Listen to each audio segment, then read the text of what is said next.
Hello दोस्तों, कैसे हैं आप सब। Hope all of you doing very very fine. तो आप आगे आपका दोस्त mentor ACCA CMA Mohit Agarwal. इस एक्सप्रेस सीरीज में बच्चों अकाउंटिंग स्टैंडर्ड का धमाल मचा दिया है हमने। प्यारे प्यारे अकाउंटिंग स्टैंडर्ड लेके आ गए आपके लिए। और उसी कॉन्टिन्यूएशन में आज एक और बहुत इंपॉर्टेंट, थोड़ा सा ट्रिकी, थोड़ा परेशान करने वाला अकाउंटिंग स्टैंडर्ड IAS 12 लेके आया हूं। तो कई बच्चे जानते होंगे इसके बारे में कि जिन्होंने इसे पहले पढ़ रखा है, एक बारी में तो समझ ही नहीं आता कि है क्या इसमें। तो आज इसका संधि विच्छेद करेंगे, इसको डिटेल में समझेंगे कि क्या है, क्या नुआंसेस हैं इसके, कैसे कंसेप्ट को क्लियर करना है इसके, कि इसके पीछे बेसिक्स क्या हैं। तो सारी बात करेंगे फ्रॉम स्टार्ट टू एंड। तो पढ़ते हैं डिटेल में IAS 12 इनकम टैक्सेस। देखो बच्चों, टैक्स क्या है भाई। Tax, what is tax? Government का रेवेन्यू है। टैक्स गवर्नमेंट का रेवेन्यू है। तो गवर्नमेंट टैक्स को कलेक्ट करती है कंट्री के प्रोग्रेस के लिए, कंट्री में इन्वेस्टमेंट करने के लिए, काफी चीजों के लिए वो पैसा यूज किया जाता है जो आपसे हमसे कलेक्ट किया जाता है। तो यहां पे आपको बात ये समझना है मेरे दोस्त कि टैक्स भी ना दो तरीके का होता है। Tax is of two types. One is direct tax DT, then we have one more tax called indirect tax. अच्छा, IAS 12 का जो फोकस है, IAS 12 का जो फोकस एरिया है वो डायरेक्ट टैक्स है, मतलब इनकम टैक्स है। इनडायरेक्ट टैक्स जो आपके होते हैं वैट, GST, अभी मैं उन पे फोकस नहीं कर रहा हूं, उनकी अकाउंटिंग पढ़ा नहीं रहा हूं। पहले तो अपने दिमाग में ये बात बिल्कुल क्लियर करके रखो कि यार ये टैक्स जो है, कौन से टैक्स की बात कर रहे हैं। तो अपन टैक्स की बात कर रहे हैं डायरेक्ट टैक्स की, जो आपका सोर्स पे लगता है, इनकम पे लगता है। भाई अपन ने डेविड ने सैलरी कमाई, डेविड की सैलरी 1 लाख है, 1 लाख नहीं आएगी उसकी जेब में। 10%, 15%, 20% जो कट के उसकी जेब में पैसा आया वो इनकम टैक्स है भाई। बट डेविड ने उस पैसे को एंजॉय किया, उससे मूवी देखी, खाना खाया, मस्ती करी, घूमने गया, तो हर जगह एक और टैक्स पे कर रहा है। भाई जिंदगी में टैक्स ही टैक्स है। कमाई करो तो टैक्स, खर्च करो तो टैक्स। लैपटॉप खरीदोगे तो लैपटॉप के अंदर GST छुपा हुआ मिलेगा। मूवी देखने जाओगे तो मूवी की टिकट में, रेस्टोरेंट में खाना खाने जाओगे तो उसके बिल में, तो वो जो टैक्स छुपा हुआ होता है, हिडन टैक्स, वो बच्चों इनडायरेक्ट टैक्स कहलाता है। वो नहीं पढ़ा रहा हूं।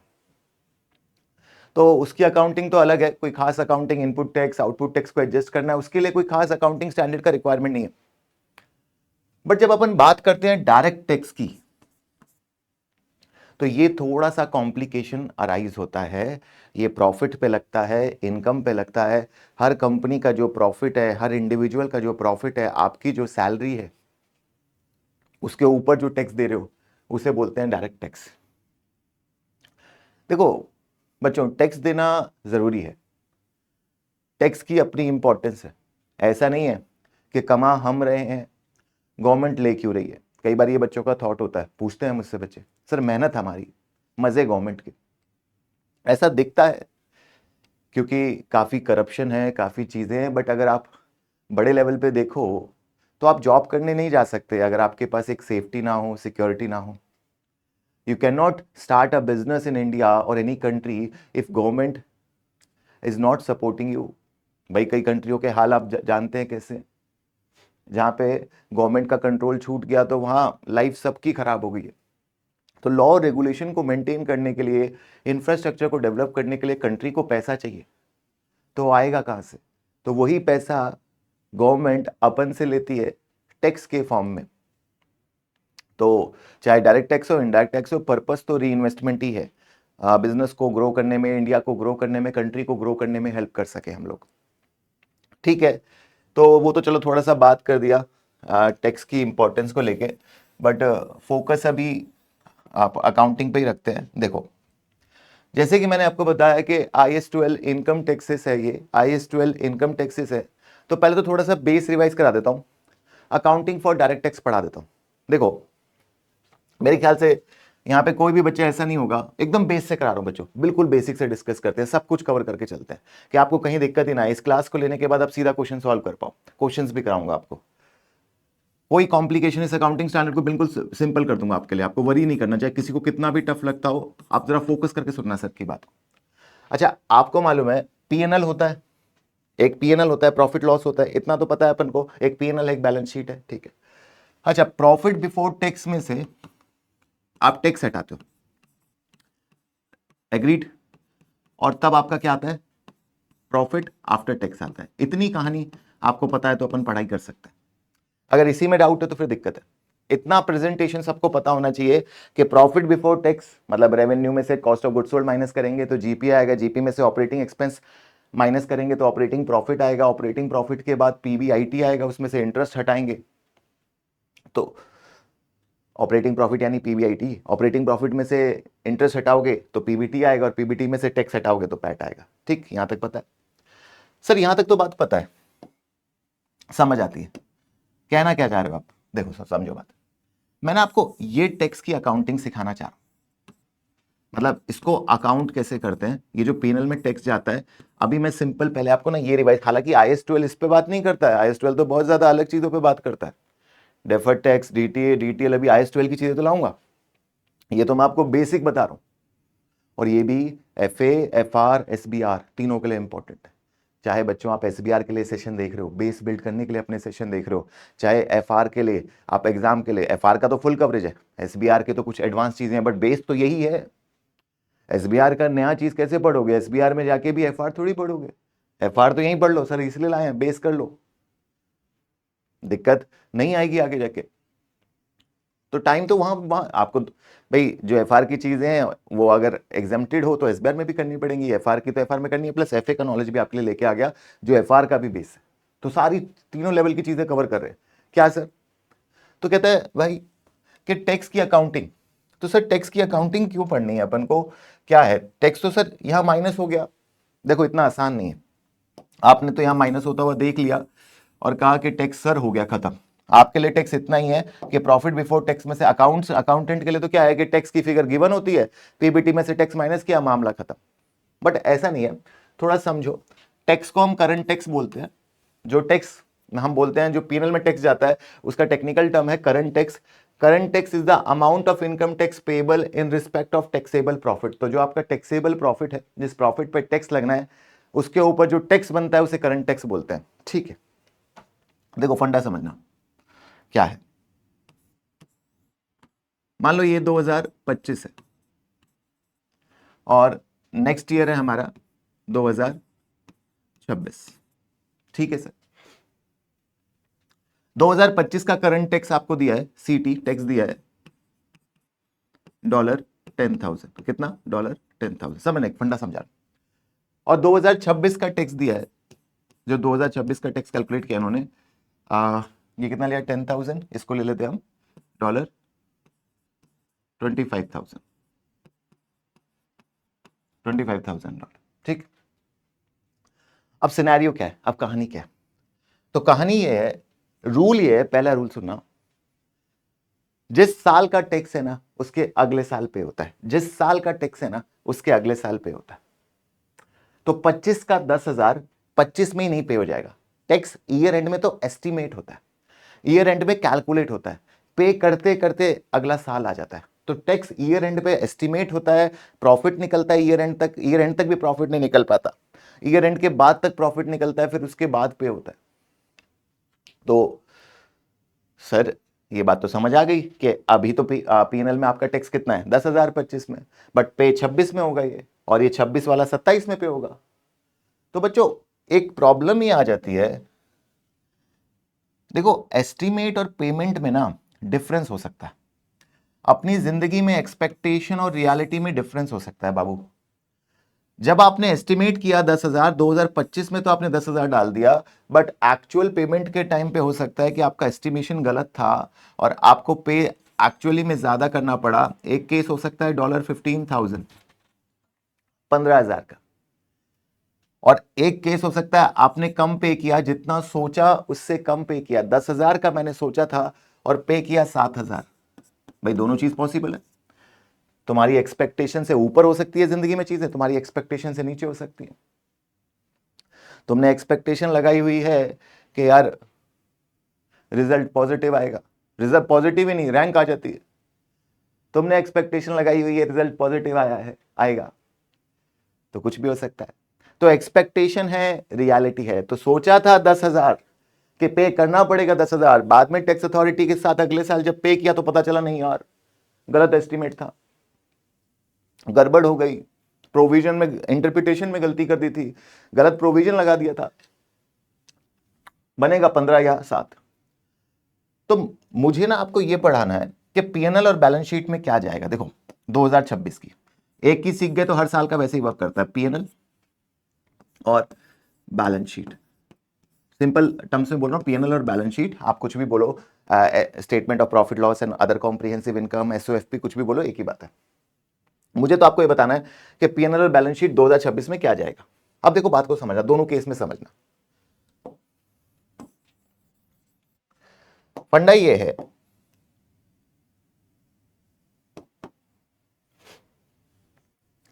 केस 1 में बात करें तो मैंने 10,000 का एस्टिमेट किया था और पे 15 किया।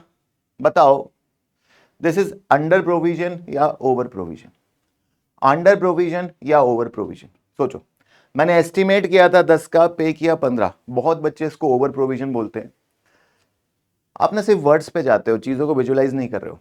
सोचो, मैंने प्लान किया कि यार मैं आईफोन खरीदूंगा, आईफोन का फर्स्ट डे लॉन्च हो रहा है, अपन आईफोन का प्लान कर रहे हैं। तो रियलिटी में ना आपको पता नहीं होता कि वो कितने पे एग्जैक्टली उसका, आपको प्री लॉन्च में उसको बुक कराना पड़ता है, एग्जैक्टली किस प्राइस पे आएगा वो पता नहीं चल पाता है, वो उसी दिन पता चलता है जिस दिन लॉन्च है। तो मान लो आपने 1.5 लाख रुपए इकट्ठे करे, फॉर एग्जाम्पल आपने 1.5 लाख रुपए एक्यूमुलेट करे, अपने बैंक में सेविंग करी और आप चले गए आईफोन लेने, और वहां जाके पता लगा कि फोन 1.5 का नहीं आएगा, 2 लाख का आएगा। अब आप बताओ, आपके पास 1.5 का एस्टिमेट लगा के गए थे, एक्चुअल में आईफोन 2 लाख का आ रहा है। Under provision, over provision, shortage है, एक्सेस है? शॉर्टेज है, इससे तो समझ आता है। और शॉर्टेज को मैं अंडर प्रोविजन नहीं बोल सकता। आप you have provided less than the actual, you have less money than the actual, it is under provision बाबू। 10,000 का टैक्स आपने सोचा था, पे 15 किया, तो आपका 5,000 का शॉर्टेज पड़ गया। तो इस 5,000 को, $5,000 को बाबू अपन क्या बोलते हैं बच्चा, मेरा दोस्त, इसको बोलते हैं अंडर प्रोविजन।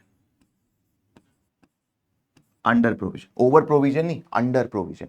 और इसका क्योंकि नुकसान है, शॉर्टेज है, debit all expense and losses, इसका नेचर हमेशा डेबिट रहेगा।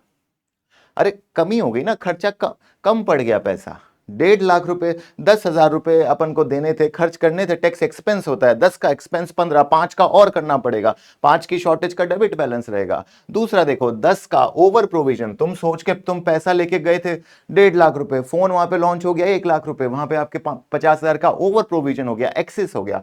तो ओवर प्रोविजन अपन क्या कहलाता है? 3,000 का। सर 3,000 कैसे निकाला? 10 - 7 ओवर। सर ये क्या बता रहे हो? तो बच्चा ये बड़ा इंपॉर्टेंट एरिया है, ये पॉइंट सिंगल एंटिटी में भी काम आता है। एफआर का जो single entity preparation of financial statement का टॉपिक है, वहां भी ट्रायल बैलेंस में आपको ओवर और अंडर दे दिया होगा। डेबिट साइड लिखा है तो समझ जाना अंडर प्रोविजन है, और ओवर प्रोविजन अगर क्रेडिट साइड है फिर उसको अकाउंट करना है। इसके 1-2 मार्क्स हो सकते हैं आपके एग्जाम में, जो अभी पढ़ के जा रहे हो सकता है यही स्कोर आ जाए आपके। तो समझ लो, क्लास बड़ी इंपॉर्टेंट क्लास है आज की। क्रेडिट, सर क्रेडिट, इसका क्रेडिट भाई तुम्हारी फायदे हो गए, तुम्हारा फायदा हो गया। फायदा नहीं है क्या ये? है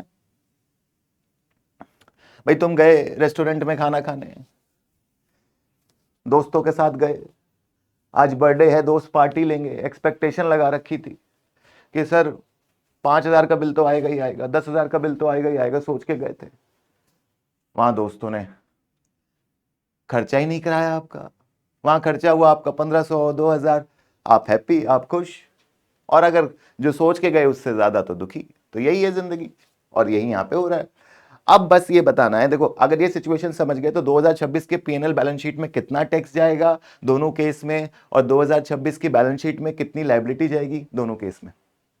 अच्छा देखना, 10,026 में 10,025 की लायबिलिटी, 25 की लायबिलिटी थी, 26 में पे होते वक्त चेंज हुआ है। अच्छा ये एक्चुअल में ये तो पीएनएल को इंपैक्ट कर रहा है। अच्छा over under provision balance sheet को इंपैक्ट नहीं कर रहा है।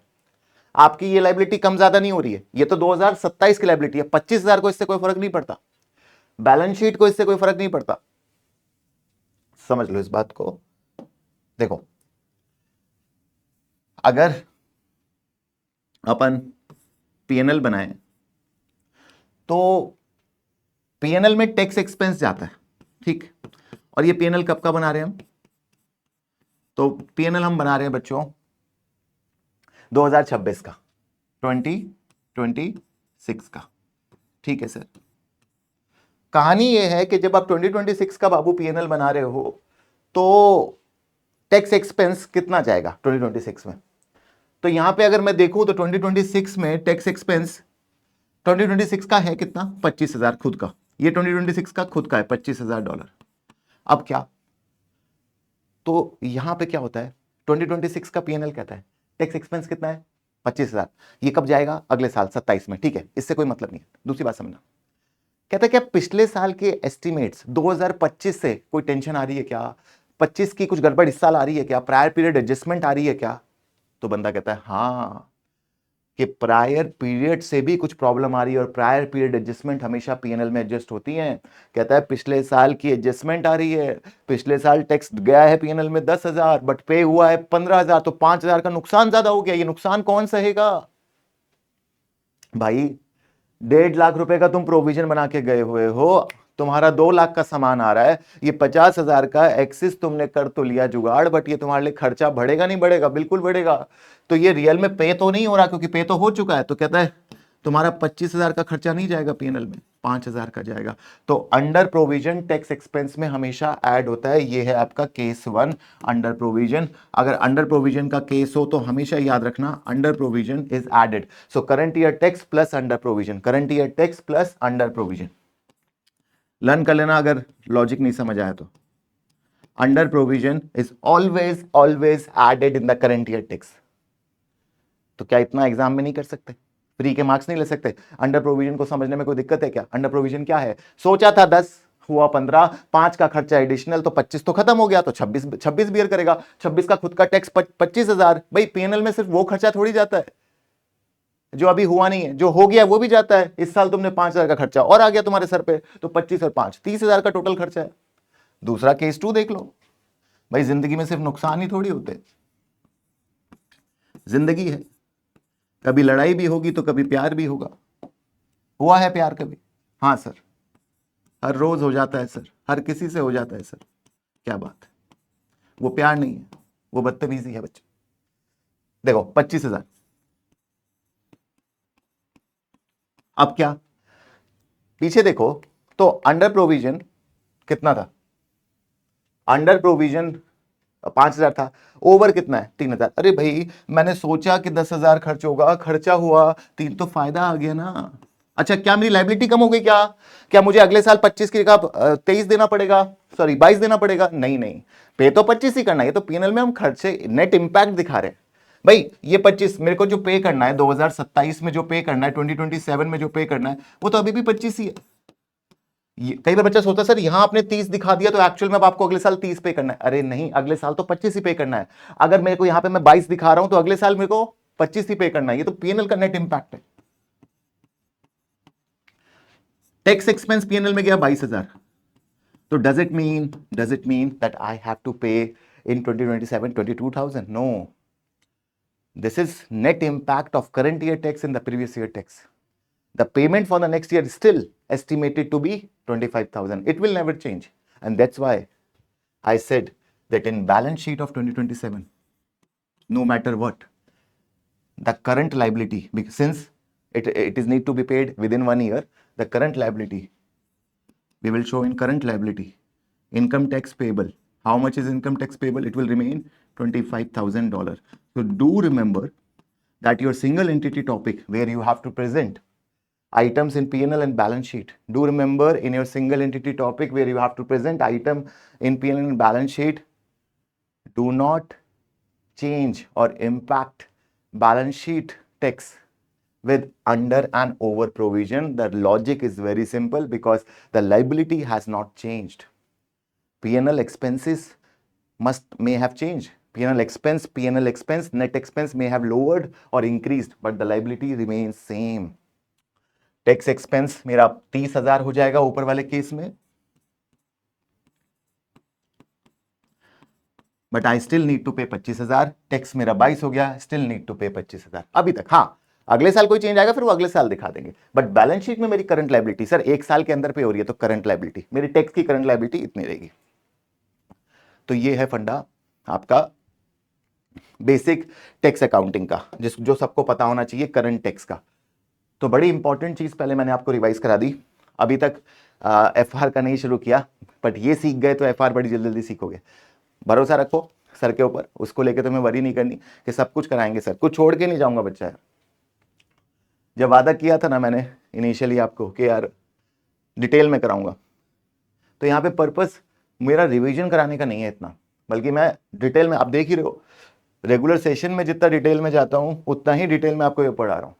ये है कि बस मस्ती थोड़ी ज़्यादा होती है, यहाँ पे मस्ती नहीं कर रहा हूँ आपके साथ, सीधा सीधा आपको कंसेप्ट बता रहा हूँ कि आप जल्दी से जल्दी इनको सीखो, बट लाऊंगा सब कुछ आपके लिए। तो ऐसा वरी मत करना कि सर ने कवरेज अच्छी नहीं दी, कवरेज सर अच्छी देंगे यार आपकी, आप बस मस्ती से एंजॉय करो, पेपर निकालो, सर को याद रखो। देखो 25-26 तो टैक्स 10,000, टैक्स 25,000, 25 का 10 का 15 हुआ, 10 का 7 हुआ, अंडर ओवर हुआ, अंडर ऐड होगा, ओवर हमेशा माइनस होगा, लर्न कर लेना। बैलेंस शीट में अंडर ओवर इंपैक्ट नहीं डालता, ये प्रेजेंटेशन है सर, समझ आ गई।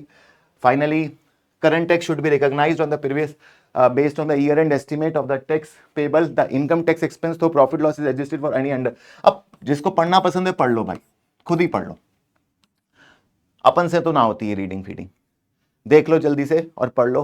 क्या बात अब समझ आती है? ये बात पहले पढ़ते तो नहीं समझ आती। कहता है current year tax under and over provision से एडजस्ट किया जाता है। सर अंडर क्या होता है, ओवर क्या होता है, विजुलाइज किया, काम खत्म। उसके अलावा जिंदगी में सिर्फ रट्टा है, रट्टा लगाना है तो लगाते रहो, कोई दिक्कत नहीं है, जब तक चलेगी चलेगी, वरना समझना तो पड़ेगा भाई। जिंदगी थोड़ी कटेगी रटने से, रटने से तो कुछ पल कटेंगे। क्या बात है, इसका भी क्वेश्चन लेके आए हम, कर लो तो दोस्त। ये रहा क्वेश्चन, सॉल्व करो, जल्दी से साइड हो गए, पॉज करो वीडियो को और सॉल्व करो तुरंत के तुरंत। यस, सुनो सेंसे की बात, इतना इंतजार नहीं करना है, अब काम करना है। तो बच्चों सिर्फ थिंकिंग नहीं, एक्शन करो, सिर्फ बातें नहीं, ज्ञान भी तुम ही दोगे, टेंशन भी तुम ही लोगे, एग्जाम भी तुम ही दोगे, तो करोगे कैसे, मैनेज कैसे करोगे सारी चीजों को? एक चीज पे फोकस रखो भाई, स्टूडेंट लाइफ है तो पढ़ाई पे फोकस करो। क्या कहता है, ट्रायल बैलेंस बिल्कुल सेम उसी फॉर्मेट में क्वेश्चन लाया हूं जैसे सिंगल एंटिटी में दिया होगा। एक तरीके से सिंगल एंटिटी का एक 2 मार्क्स 3 मार्क्स पढ़ा दिए। एक बैलेंस शीट में आइटम होगा करंट टैक्स करके। कई बार बच्चे सोचेंगे सर ये करंट टैक्स क्या टैक्स है? नहीं नहीं, टैक्स तो एडजस्टमेंट में दिया होगा, ये तो ओवर अंडर प्रोविजन है। देखो क्वेश्चन खुद ही बोल देगा, ये 400 क्या है बाबू, क्रेडिट में दिया है। वैसे तो ना भी बोले तो अपन समझ गए, ट्रायल बैलेंस में एक आइटम लिखा है टैक्स 400 क्रेडिट, क्रेडिट साइड लिखा है, क्या है, ओवर अंडर, ओवर अंडर। गलती करो, करो गलती, जल्दी करो, अंडर बोलो, कुछ कुछ अब्बा डब्बा चब्बा कर लो, कुछ नहीं समझ आ रहा। बस यही यही जिंदगी है, यही आम जिंदगी है। अरे बाबू क्रेडिट बैलेंस मतलब फायदा, ओवर ओवर, और ओवर क्या होता है? कभी ओवर हुई है? क्या चीज ओवर हुई है? सोच ही खराब है। पढ़ाई में कह रहा हूं ओवर, और ओवर प्लस होता है माइनस होता है बाबू, माइनस। खर्चे में तो माइनस होगा ना, ओवर हो गई भाई, तेरी बातों का नशा ओवर हो गया बच्चों।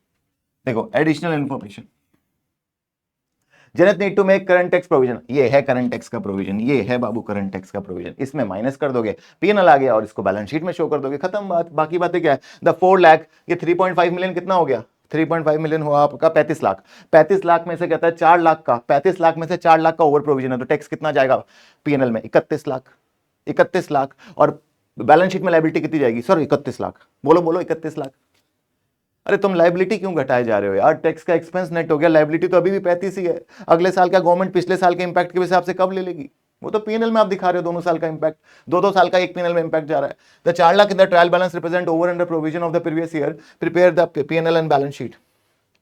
तो बैलेंस शीट और इसको बच्चों प्रिपेयर करना है अपन को, देख लेते हैं उसको, देख लो। पीएनएल का आपको दिखा दिया, क्या जाएगा आंसर, चेक कर लो।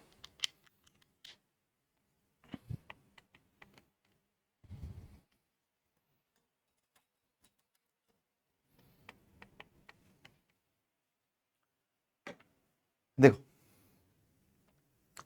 Calculate tax expense, current year tax 35 lakh, over provision 4 lakh का, 4 लाख का ओवर प्रोविजन है बाबू, 31 लाख का टैक्स एक्सपेंस। मेरे दोस्तों जाने मन देख लो, payable full current year tax tax tax payable कितना, 35 लाख का सर, 35 लाख का। बैलेंस शीट में पूरा का पूरा 35 लाख, पीएनएल में 31 लाख। हो गई बात। अब कर दो सर आगे की बात। अब है, चले आगे, चल सकते हैं। और अब कर लो बच्चों खुद से। देखो, आपको अभी तक जो मैंने पढ़ाया ना, वो एक पार्ट है। IAS 12 इनकम टैक्सेस आप समझो दो पार्ट में। एक है टैक्स, टैक्स जो नॉर्मल टैक्स आप देखते आए हो, ये चीज आपने शायद कभी देखी भी नहीं होगी। जो वर्किंग है बच्चे, उन्होंने शायद एनुअल रिपोर्ट्स कोई पढ़ता है तो उन्होंने देखी होंगी। अब आपको सिखाने जा रहा हूं मैं deferred tax, deferred tax, deferred tax, और इसको इतना सिंप्लीफाई करेंगे, इसका फंडा सुनेंगे। अब मैं जो बताने वाला हूँ 5-10 मिनट वही कहानी है, उसको आपने ढंग से समझ लिया तो ये पूरा चैप्टर आसान है, फिर तो रट्टा है, स्टेप्स हैं रट्टा है। बट मैं जो चीज बताने वाला हूँ लॉजिक वही है। तो अब मेरी 5-10 मिनट की बात बड़ी इंपॉर्टेंट रहने वाली है। अब जो आने वाला है वो मेन डिश आने वाली है। अब ये साइड डिश नहीं है, सबसे मेन, सबसे इंपॉर्टेंट डेफर्ड टैक्स, जिससे एग्जाम में क्वेश्चन आना ही आना है। तो चाहिए मार्क्स भाई, 2-2 मार्क्स से जिंदगी बदल जाती है। सेक्शन बी में पूरा क्वेश्चन उठ के आ सकता है इससे 10 मार्क्स का, सिंगल एंटिटी में एडजस्टमेंट आ सकती है, तो कहां नहीं आ सकता ये बताओ मेरे को। तो बाबू मेरे deferred tax, deferred tax, deferred tax का वैसे मतलब समझते हो? दो वर्ड हैं, डेफर और टैक्स। इंग्लिश की हिंदी करें, रीड कर लेना भाई। कई बच्चे रीड करने की बड़ी जल्दी रहती है पीपीटीज को, तो पीपीटीज को रीड जरूर करना, बट सर के स्टाइल में। अभी रुक जाओ, पहले मेरे से बात कर लो थोड़ी सी। आप डेफर्ड टैक्स का मतलब समझते हो भाई? एक एक हमारा दोस्त है, जब उनसे बोलते हैं मिलने को तो वो डेफर कर देते हैं। आज समय नहीं है कल मिलेंगे, आज समय नहीं है कल मिलेंगे। एक दोस्त को उधार दिया, जब पैसे मांगने जाएं तब तगादा करें, वो कह दे कि नहीं हम अवेलेबल नहीं हैं। तो जिन जिन को भी दे दिया वो सब डेफर कर देते हैं। डेफर मतलब आज नहीं कल, डेफर टैक्स मतलब टैक्स को डेफर कर देना। वैसे तो नाम तो डेफर टैक्स बड़ा डरावना सा लगता है, बट डेफर टैक्स का सिंपल बात है किसी चीज का डेफरल करना, जैसे आप करते हो जिंदगी में। भाई आपके सामने इंस्टाग्राम यूट्यूब में कोई वीडियो आता है और आप पढ़ाई कर रहे हो तो आप डेफर कर देते हो। क्या कहते हो? नहीं मैं नहीं देखूंगा। घर वाले कहते हैं जा बेटा पार्टी करके आ, जा घूम के आ, जा मस्ती करके आ। नहीं नहीं नहीं नहीं, मैं नहीं जाऊंगा। मेरे को मालूम है कि क्या मेरे लिए इंपॉर्टेंट है। ये सब चीजों में मैं नहीं भटकाव करूंगा, ये सब मैं बाद में एंजॉय करूंगा। यही रियलिटी है आपकी। करेक्ट है? बिल्कुल सर। तो डेफर कर देते हैं सर सारी डिस्ट्रैक्शन को। तो डेफर टैक्स भी क्या है? क्या टैक्स डेफर हो रहा है? आज पे ना होके फ्यूचर के लिए डेफर हो रहा है। डेफर टैक्स क्या है हमारा ये टॉपिक, बात करें अब, पढ़ें इसको। तो डेफर टैक्स की अकाउंटिंग प्रॉफिट, टैक्सेबल प्रॉफिट का मिसमैच। वैसे पढ़ के कुछ समझ आना नहीं अभी, चलो मैं ही समझाता हूं। डेफर टैक्स देखो सर के स्टाइल में समझो।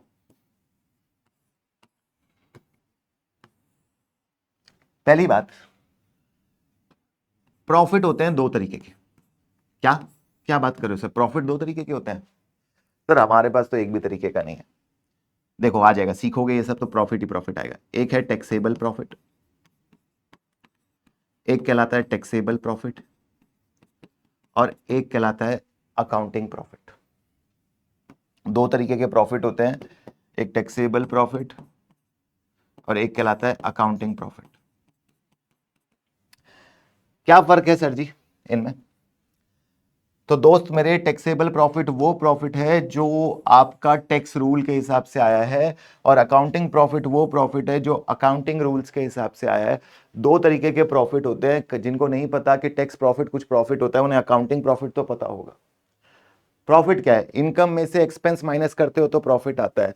मैंने 1000 रुपए की इनकम करी, 200 रुपए का खर्चा किया, तो मेरा 800 रुपए का प्रॉफिट आया। That is what profit is, income minus expense. Law कहता है दो तरीके के प्रॉफिट होते हैं, एक टैक्स प्रॉफिट, एक अकाउंटिंग प्रॉफिट। क्योंकि क्योंकि इनकम और एक्सपेंस के रूल टैक्स के और अकाउंट्स के डिफरेंट है, टैक्स के और अकाउंट्स के डिफरेंट है।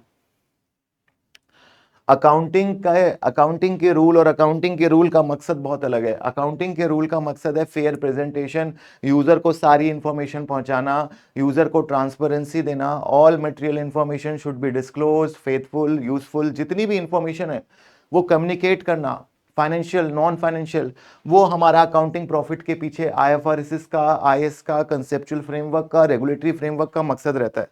बट टैक्स रूल बिल्कुल डिफरेंट है। टैक्स रूल है वसूली भाई की तरह, उनको टैक्स निकालना है हमारी जेब से। वो गलत चीजों को नहीं दिखाना चाहते, वो ऐसी चीजों को नहीं प्रमोट करना चाहते जिसमें गड़बड़ के चांस हैं, जिसमें फेयरनेस आज कम है। जैसे टैक्स में कई खर्चे एक्रूअल बेसिस पर रिकॉर्ड ही नहीं होते।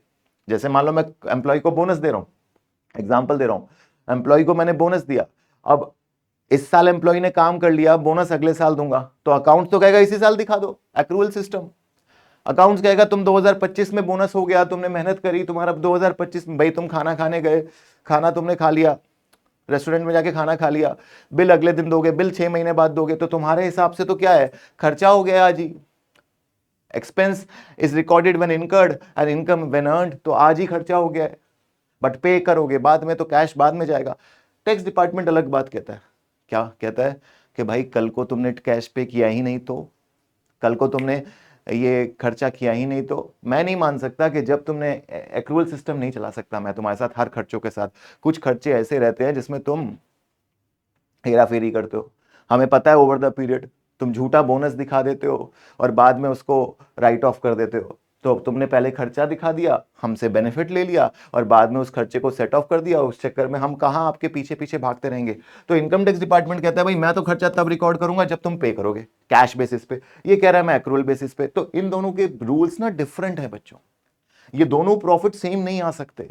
डेप्रीशिएशन, अकाउंटिंग प्रॉफिट डेप्रीशिएशन देता है एसएलएम से, डब्ल्यूडीवी से, इसका ये एसएलएम तो देता ही नहीं है, ये डब्ल्यूडीवी देता है, बट इसके अपने रूल है। Annual investment allowance, first year allowance, return down value में main pool, special rate pool 6% पे स्पेशल रेट पूल पे लगाता है, मेन पूल पे 18% है। क्या असेट मेल पूल में जाएंगे, फर्स्ट ईयर में कई एसेट्स पे 100% पहले साल डेप्रीशिएशन है। तो कैपिटल अलाउंस बोलता है ये डेप्रीशिएशन को। इसने डेप्रीशिएशन का पूरा अपना चैप्टर बना रखा है बड़ा सा। इसका हम तो IAS 16 में जरा सा डेप्रीशिएशन पढ़ते हैं कि यार लो और पिटाई करो, या तो straight line equal equal equal या डब्ल्यूडीवी पे, स्टार्टिंग में ज्यादा बाद में कम, स्टार्टिंग में ज्यादा बाद में कम। ये कहता है ठीक है, बट मेरे हिसाब से चलेंगी। टैक्सेबल प्रॉफिट कहता है मुझे अकाउंटिंग रूल से मतलब नहीं है, जहां जहां मुझे रूल अच्छे लगेंगे वहां उनकी मान लूंगा, बाकी जहां पे गड़बड़ लगेगी वहां पे मैं अपनी मान लूंगा। तो टैक्स प्रॉफिट और अकाउंटिंग प्रॉफिट में बच्चों मिसमैच रहता है, ये मैच नहीं करते। और इसका एक रीजन समझना, कुछ खर्चे, कुछ इनकम ये आज ना मान के कल मानता है, ये हो सकता है आज मानता है, या दोनों में से कोई भी चीज। तुम्हारे दोस्त ने फॉर एग्जाम्पल आज खर्चा किया, उसने खर्चा आज करा, उसको बेनिफिट 3 महीने बाद आएगा, 4 महीने बाद आएगा। तो बेनिफिट कब आएगा, 3 महीने बाद, 4 महीने बाद। उसने खर्चा एडवांस में कर दिया, तो हो सकता है कि टैक्स उसको खर्चा आज ही मान ले, कहे कि तुमने पैसा खर्च कर दिया है तो हम उसे आज ही खर्चा मान लेंगे। बट अकाउंट्स कहेगा ये खर्चा एडवांस में हुआ है, इसको हम आज खर्चा नहीं मानेंगे। तो ऐसे बहुत सारी बातें हो सकती हैं, बट आपको इनके रूल्स के अंदर नहीं जाना है। आप कोई टैक्स के पेपर को नहीं पढ़ रहे हो, सब क्वेश्चन में गिवन होगा, आपको तो समझना है कि दो जिनों में डिफरेंस हो सकते हैं, और जहां दो होंगे वहीं डिफरेंस होंगे। तो कहता है इन दोनों के प्रॉफिट में मिसमैच हो सकता है। और समझो ये मिसमैच भी दो तरीके का होता है। लॉ कहता है ये मिसमैच भी दो तरीके का है। क्या? देखो दोनों में मिसमैच होता है, ये एग्री करते हो कि सर दोनों में मिसमैच हो सकता है। टैक्स का प्रॉफिट अलग हो सकता है, अकाउंटिंग का प्रॉफिट अलग हो सकता है, टैक्स की इनकम के रूल अलग हैं। टैक्स किसी चीज को इनकम मानता है, किसी चीज को नहीं मानता। टैक्स किसी चीज को एक्सपेंस मानता है, नहीं मानता। जैसे प्रोविजंस को एक्सपेंस नहीं मानता, बोनस एक्रूड बेस बोनसेस को एक्सपेंस नहीं मानता। आपने कोई भी डेप्रीशिएशन लगा रखा है अकाउंटिंग वाला, उसको नहीं मानता, अपना खुद का कैपिटल अलाउंस कैलकुलेट कराता है। तो बहुत सारे रीजन है कि जिससे टैक्स का प्रॉफिट और अकाउंटिंग का प्रॉफिट डिफरेंट होगा। तो कहता है डिफरेंस भी दो तरीके के होते हैं, एक होता है टेम्परेरी डिफरेंस, अब बहुत इंपॉर्टेंट चीज, TD टेम्परेरी डिफरेंस, और एक होता है PD परमानेंट डिफरेंस।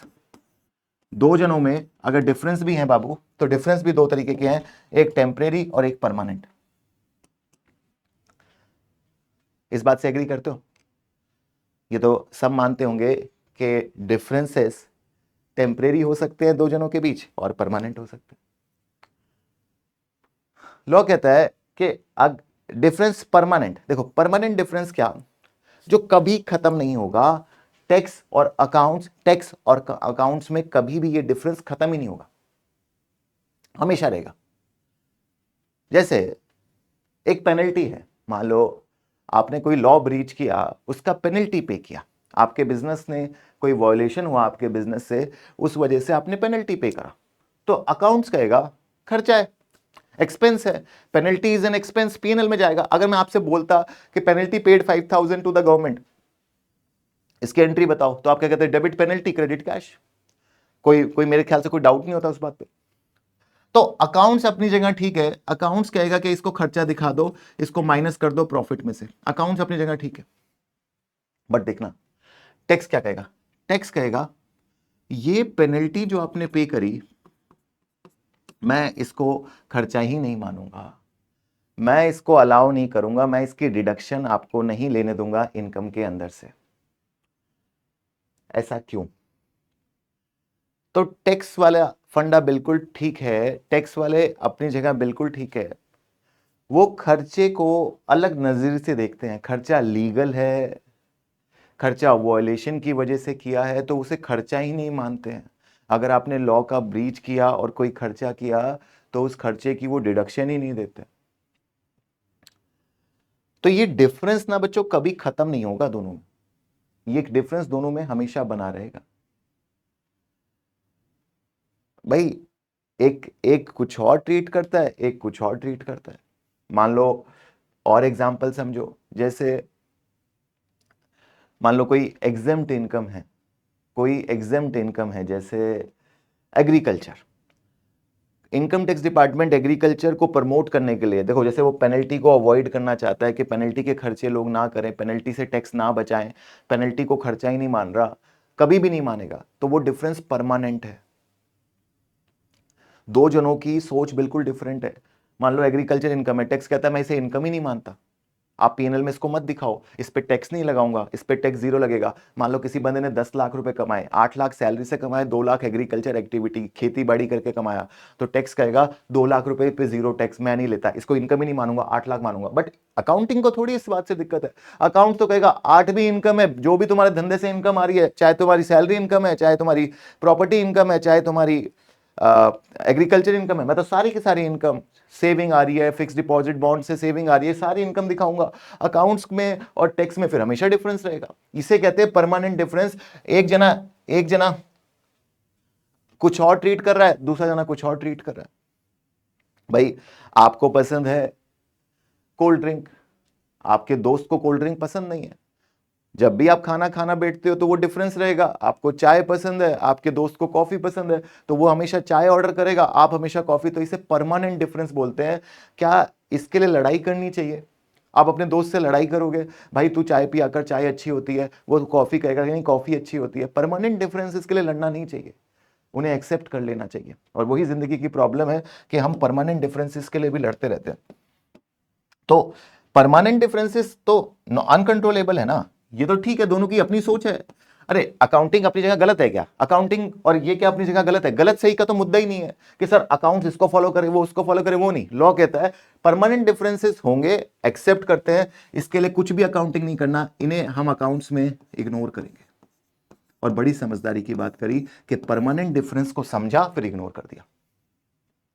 दोबारा से डेफर टैक्स पढ़ाया, कुछ भी नहीं बताया, ये बताया दो तरीके के प्रॉफिट होते हैं। एक टैक्स का प्रॉफिट जो आप सीखोगे F6 के पेपर में या ATX के पेपर में, कि टैक्स का प्रॉफिट कैसे निकलता है। पूरा आपको यूके टैक्सेशन पढ़ना है, इंडिया के टैक्स में भी पढ़ रखा होगा, सब बच्चों को पता होगा कि टैक्स के रूल बीकॉम में भी क्या होता है कि अलग से रूल होते हैं टैक्स के, इनकम और एक्सपेंस के, PGBP जिसे बोलते हैं, profit gain from business profession, section 28।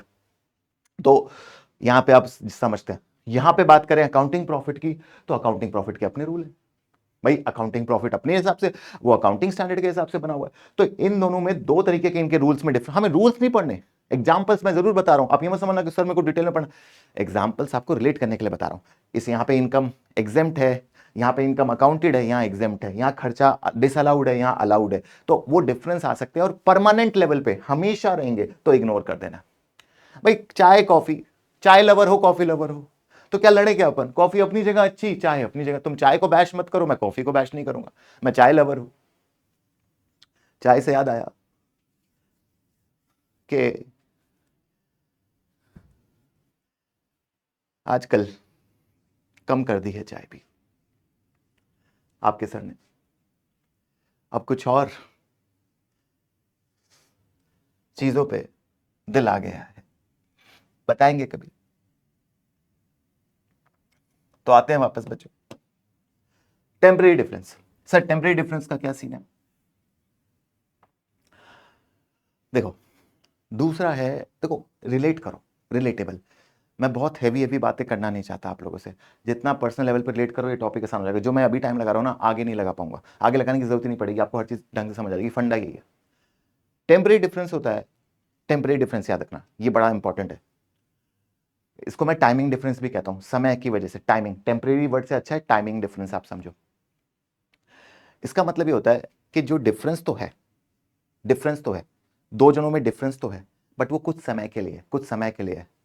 और याद रखना टेम्परेरी डिफरेंस, टेम्परेरी डिफरेंस जिंदगी में भी कभी भी आता है तो ओवर द टाइम रिजॉल्व हो जाता है, बस आपको रुकना नहीं है। जैसे आपके दोस्त ने एफआर का पेपर निकाल लिया, आपके दोस्त ने एसबीआर का पेपर निकाल लिया, आपने नहीं निकाला, बताओ ये परमानेंट डिफरेंस है या टेम्परेरी? सोचो भाई, दोस्त तो आपका है, जब वो कर सकता है तो आप क्यों नहीं कर सकते? टेम्परेरी है। आप तो सर के साथ हो, क्या ही दिक्कत करते हो, सिर्फ निकालना ही नहीं है, रैंक लेके आनी है बाबू। तो बच्चा टेम्परेरी डिफरेंस है, 2-3 महीने का डिफरेंस है। हम एक हो जाएंगे, तुम 3 महीने पहले तो हम 3 महीने बाद। रास्ता तो वहीं जाना है, मंजिल तो वहीं जानी है, परमानेंट नहीं बनाना है, जिंदगी भर का डिफरेंस नहीं बनाना है कि छोड़ दिया हमने और उन्होंने कर लिया। ये वो कोर्स नहीं है जो पकड़ा और छोड़ा। वफा निभानी है, बेवफाई नहीं करनी। रास्ते में, रास्ते के बीच में हाथ नहीं छोड़ना है। कोर्स पकड़ लिया है, थाम लिया है, तो जिम्मेदारी तुम्हारी है कैसे कंप्लीट करना है। यही रिस्पॉन्सिबिलिटी लेना सीखो बच्चा।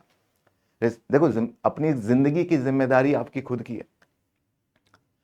सपोर्ट बहुत मिलेगा, चीजें बहुत मिलेंगी, बट उसको अप्लाई करना, उसको यूटिलाइज करना आप ही लोग का काम है। दिमाग को अपग्रेड करना, नॉलेज को एनहांस करना आप लोग का काम है बच्चों। और नहीं करोगे तो किसी और के लिए करोगे, अपने लिए नहीं करोगे तो फिर किसी और के लिए करोगे, फिर नौकरी करोगे, फिर बड़े कैसे बनोगे, वो सपने कैसे अचीव करोगे, वो मम्मी पापा को जो चीजें देनी है वो दोगे कैसे, वो रिटर्न कैसे दोगे बच्चा? भाई जिंदगी में आए हैं तो बड़ा नाम करेंगे, कुछ तो अच्छा काम करेंगे। तो बच्चों ध्यान रखना, टेम्परेरी डिफरेंस खत्म कर देना। टेम्परेरी डिफरेंस क्या, कुछ टाइम में ठीक हो जाएगा, उसका आज निकल गया अपना कल निकल जाएगा, ठीक है, वक्त है, कुछ भी दिक्कत नहीं है, बस लगे रहना है। जैसे कछुआ था, खरगोश की कहानी है। खरगोश बहुत तेज भाग रहा है, वो फिनिश लाइन पूरी कर गया, तो खरगोश भी चलता जा रहा है, वो पूरा कर जाएगा। हाँ, दोनों में से कोई भी रुक गया तो डिफरेंस परमानेंट हो गया। खरगोश सो गया तो वो हार गया। फिनिश लाइन दोनों क्रॉस करेंगे, कोई पहले करेगा कोई बाद में करेगा। तो वही टेम्परेरी डिफरेंस है। ये कहता है, मान लो एक एग्जांपल इसके लिए अच्छी है, क्योंकि यही इसी पे पूरा चैप्टर बेस्ड है, इसके लिए मैं प्रॉपर एग्जांपल एक दे देता हूं। मान लो ईयर 1, ईयर 2, बोनस है, अकाउंट्स में रिकॉर्ड हो गया ईयर 1 में एक्रूअल बेसिस पे। अच्छा, पे ईयर 2 में हुआ, तो टैक्स में रिकॉर्ड हुआ होगा ये टैक्स में ईयर 2 में। तो बच्चा अगर मैं ईयर 3 तक में बात देखूंगा तो दोनों बराबर हो गए। भाई ईयर 3 के लेवल पे तो दोनों में डिफरेंस अब खत्म हो गया। ईयर 3 के लेवल पे डिफरेंस दोनों में खत्म हो गया। भाई तुम 2025 में एसीसीए बने, तुम्हारा दोस्त 2026 में एसीसीए बना, तो 26 में 27 में दोनों में डिफरेंस कुछ है? अब दोनों में डिफरेंस खत्म हो गया। तो वही बात यहां भी है कि बोनस तुमने ईयर 1 में दिखा दिया, हमने ईयर 2 में दिखा दिया। डिफरेंस तो टेम्परेरी था, डिफरेंस था ईयर 1 में। मेरा प्रॉफिट देखो, अकाउंट्स का प्रॉफिट ईयर 1 में कम आ रहा होगा, टैक्स का प्रॉफिट ईयर 1 में ज्यादा आ रहा होगा। टैक्स का प्रॉफिट ज्यादा आ रहा होगा तो टैक्स भी ज्यादा लग रहा होगा, क्योंकि प्रॉफिट तो टैक्स के प्रॉफिट पे लगेगा, और अकाउंट्स के प्रॉफिट के हिसाब से टैक्स कम आ रहा होगा, तो दोनों में मिसमैच हो गया। बट रियलिटी में ये मिसमैच अगले साल जाके खत्म हो गया, अगले साल अकाउंट्स में प्रॉफिट ज्यादा आ रहा है, टैक्स में कम आ रहा है, तो दोनों सालों का नेट करोगे, टोटल करोगे तो डिफरेंस जीरो है ईयर 3 में जाके। तो इसी को बोलते हैं टेम्परेरी डिफरेंस। अगर कोई खर्चा बाद में जाके रिवर्स हो जाने वाला है, आज को टैक्स किसी को खर्चा नहीं मानता, कल मान लेगा तो टेम्परेरी है। आज किसी चीज को इनकम नहीं मानता, कल मान लेगा तो टेम्परेरी है। आज किसी खर्चे को उसने मान लिया है, अकाउंट्स ने नहीं माना है, अकाउंट्स उसे बाद में मानेगा, इनकम टैक्स ने आज मान लिया तो टेम्परेरी है। तो कोई भी ऐसा एग्जांपल हो, जैसे बात करूं डेप्रिसिएशन, देखो ये बहुत ज्यादा डेप्रिसिएशन में अप्लाई होता है। जैसे ईयर 1 ईयर 2 हमारा हमारा एक असेट है, हम 100 करोड़ का एक असेट लेके आए जिसकी लाइफ मान लो 2 साल है, 2 ईयर लाइफ है, स्क्रैप वैल्यू कुछ है नहीं, तो भाई अकाउंट्स क्या कहेगा? अकाउंट्स तो आम जिंदगी, अकाउंट्स कहेगा 2 साल की लाइफ है, 50 करोड़ इस साल डेप्रिशिएट करो, 50 करोड़ इस साल डेप्रिशिएट करो। बट मान लो इनकम टैक्स डिपार्टमेंट की कुछ और है, इस पे FYA रूल लगा देता है, फर्स्ट ईयर अलाउंस के रूल लगा देता है। आपको नहीं समझना है FYA किस पे लगता है क्या है, बट ये मानो कि कुछ ऐसे रूल है जिसमें 100% पहले ईयर में ही कह देता है, कुछ एसेट को टैक्स डिपार्टमेंट कहता है कि मैं पूरा का पूरा तुम्हें डेप्रिसिएशन पहले साल में दे दूंगा। तो ठीक है, डिफरेंस रहेगा ईयर 1 ईयर 2 तक रहेगा, बट बाद में डिफरेंस क्लियर हो गया, इसने भी पूरा 100 का दे दिया, इसने भी पूरा 100 का दे दिया, उस टाइम में दोनों का डिफरेंस खत्म हो गया। था डिफरेंस, था दूरियां, दूरियां थी, बट वो धीरे धीरे धीरे धीरे खत्म हो गई। तुम्हारे दोस्त ने खाने का बिल पे कर दिया, उसने तुम्हें बिल नहीं देने दिया, कहता नहीं नहीं दोस्त, दिन थे पुराने, अब नहीं, अब तो कमाते हैं, अब कहां ये स्प्लिट की बात कर रहा है और चीजें बात कर रहा है, मैंने बिल दे दिया, दोबारा मिलेगा तू देख लेना, ठीक है। तो वो टेम्परेरी डिफरेंस है, जब दोबारा पार्टी होगी तो तुमने पे कर दिया, बराबर हो गया, चलता रहता है दोस्तों में यारों में, यही है। तो ये कहानी है टेम्परेरी डिफरेंस की। अब लॉ क्या कहता है? टेम्परेरी डिफरेंस कहता है टेम्परेरी डिफरेंस को इग्नोर नहीं करना है, टेम्परेरी डिफरेंस या टाइमिंग डिफरेंस को इग्नोर नहीं करना है। कहता है ये थोड़े टाइम का है, टेम्परेरी है, ये परमानेंट चीज नहीं है। इससे दो चीजें जन्म लेंगी, DTA या DTL।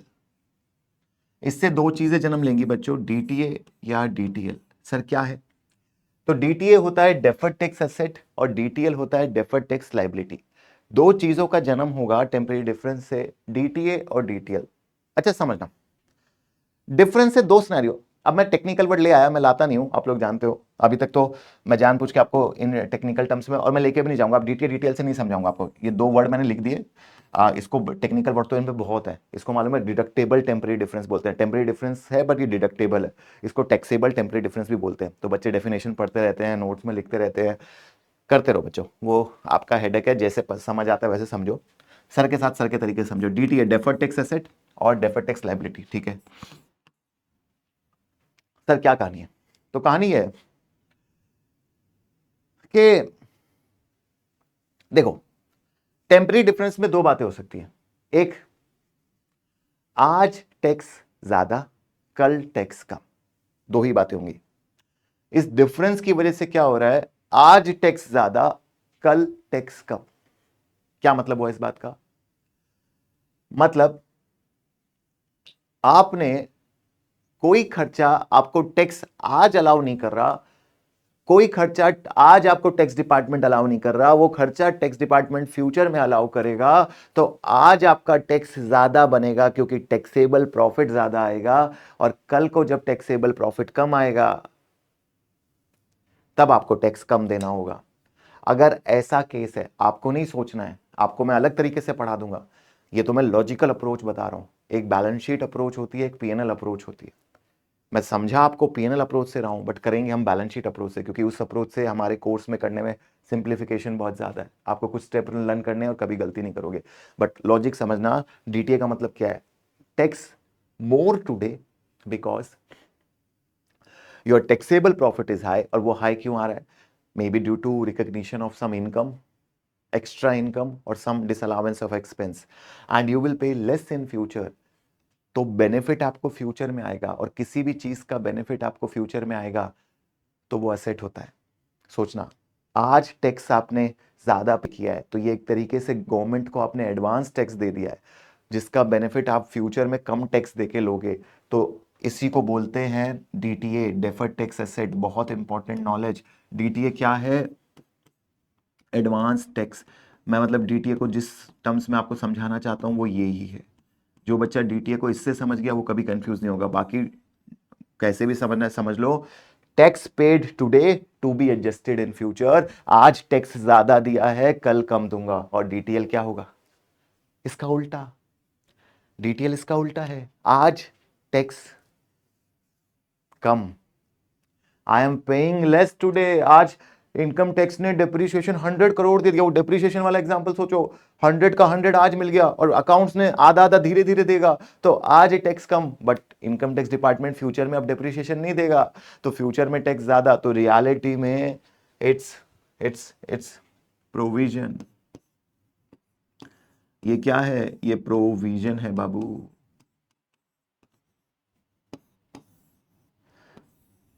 डीटीएल कुछ नहीं है, प्रोविजन है। आप आज ना करके कल करोगे खर्चा। पैसा आज ना पे करके फ्यूचर में ऑब्लिगेशन आ रही है आपके ऊपर। You are not paying tax today but you have to pay in future. आज आपको 100 करोड़ का टैक्स का फ्री कर दिया, बट कल तो नहीं मिलेगा ना डिप्रिसिएशन उस एसेट पे। अकाउंट्स तो लगा रहा है उसको, हर साल डिप्रिशिएट कर रहा है।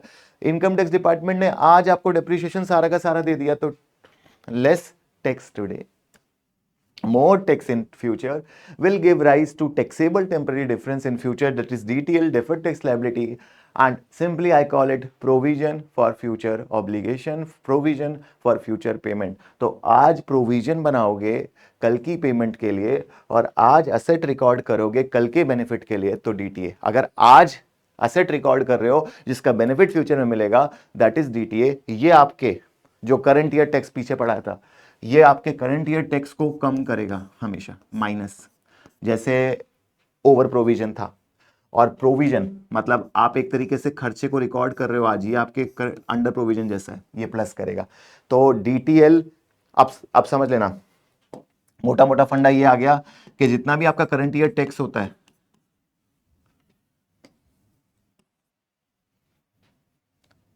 जितना भी आपका करंट ईयर टैक्स है, एडजस्टमेंट तो उसी में होनी है सारी, ध्यान रखो। वो तो क्वेश्चन में गिवन होगा, ये हमेशा आपको क्वेश्चन में गिवन होगा। करंट ईयर टैक्स के अंदर ओवर माइनस करते हो, अंडर प्लस करते हो। अब और चीजें देख लो, डीटीए है तो माइनस होगा, डेफर्ड टैक्स एसेट हमेशा माइनस होगा इसमें, और डीटीएल ऐड होगा। ये आपका पूरा फॉर्मेट हो गया पीएनएल का। सिंगल एंटिटी भी साथ साथ पढ़ाता जा रहा हूं भाई, पीएनएल में भी प्रेजेंटेशन साथ साथ बतानी है ना आपको। डीटीए डीटीएल कैसे एडजस्ट करोगे, बैलेंस शीट भी बताऊंगा, बैलेंस शीट भी बताऊंगा, वरी मत करो। बैलेंस शीट में पता है करंट ईयर टैक्स जाएगा, ओवर अंडर बैलेंस शीट में जाएगा नहीं, डीटीए डीटीएल भी जाएगा। नॉन करंट में जाता है, लाइबिलिटी है तो नॉन करंट लाइबिलिटी, असेट है तो नॉन करंट असेट, क्योंकि इसको हम करीब 2-3 साल में रियलाइज करते हैं। देखो एडवांस टैक्स, एडवांस टैक्स और प्रोविजन। सर फर्क समझ गए? कुछ नहीं है बच्चा, बस अपने नोट्स में ये बात लिखना है। डीटीए क्या है? डीटीए क्या है? More tax today less tax in future.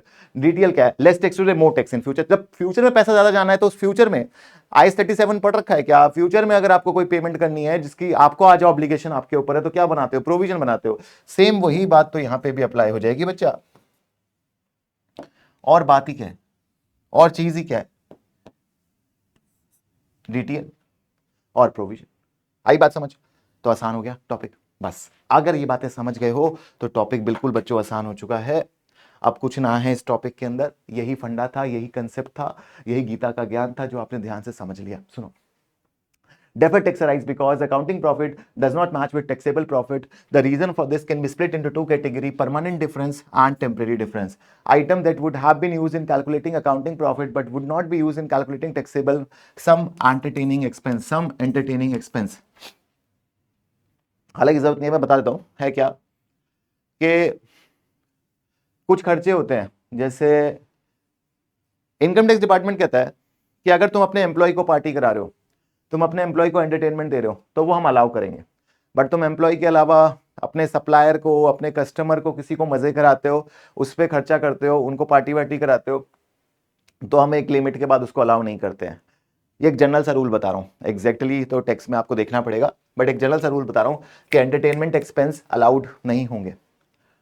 Logical है, वो चाहते हैं कि business specific core business related expenses हो,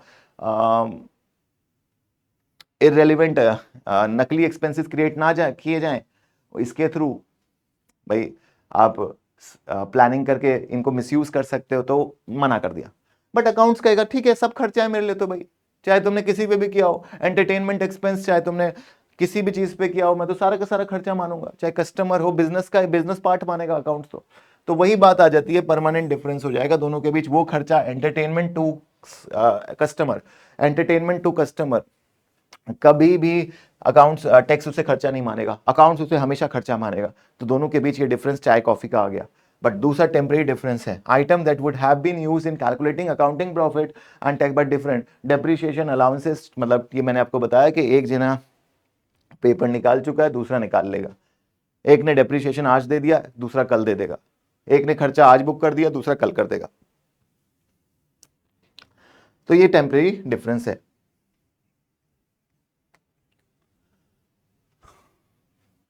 कैलकुलेटिंग डेफर्ड टैक्स, अब आ जाना, देखो बात समझना, अब थोड़ी सी बात समझना। डेफर्ड टैक्स कैलकुलेट कैसे करना है?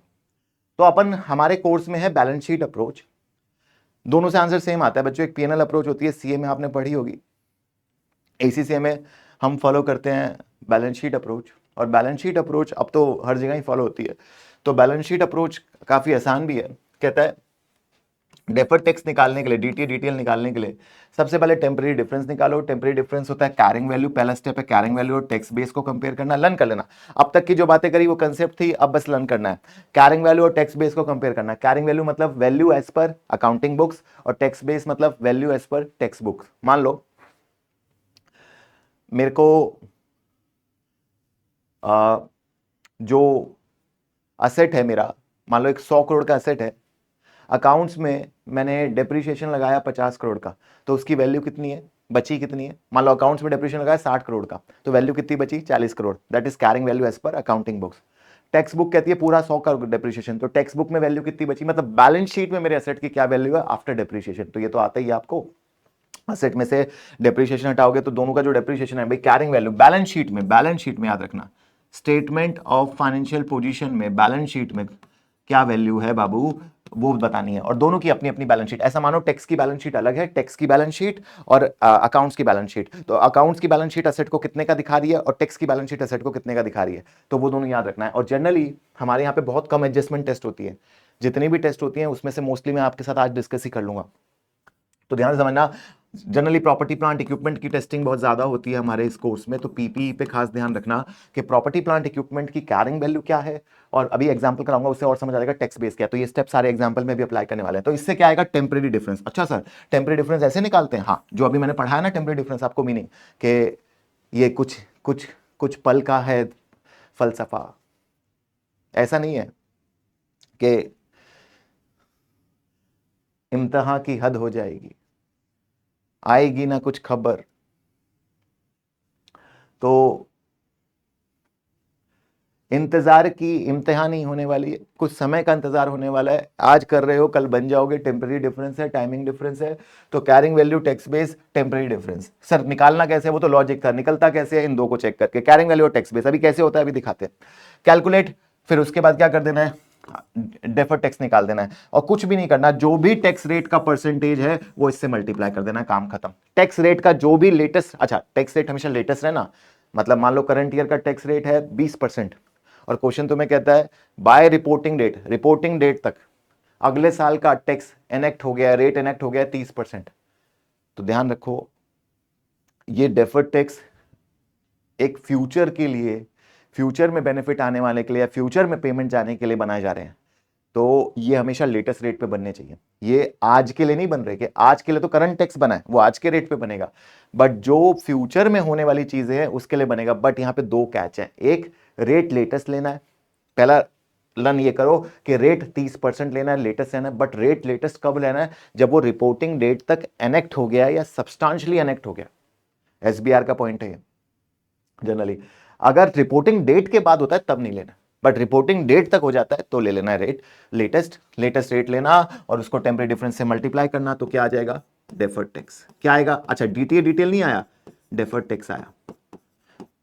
सर अब ये डेफर्ड टैक्स तो आ गया, अब बहुत ही आसान है सर। मान लो दोनों के बीच का डिफरेंस निकाला, 10,000 रुपए का डिफरेंस आया, 10% का तो 1,000 रुपए का टेम्परेरी डेफर्ड टैक्स आ गया, खत्म चैप्टर खत्म।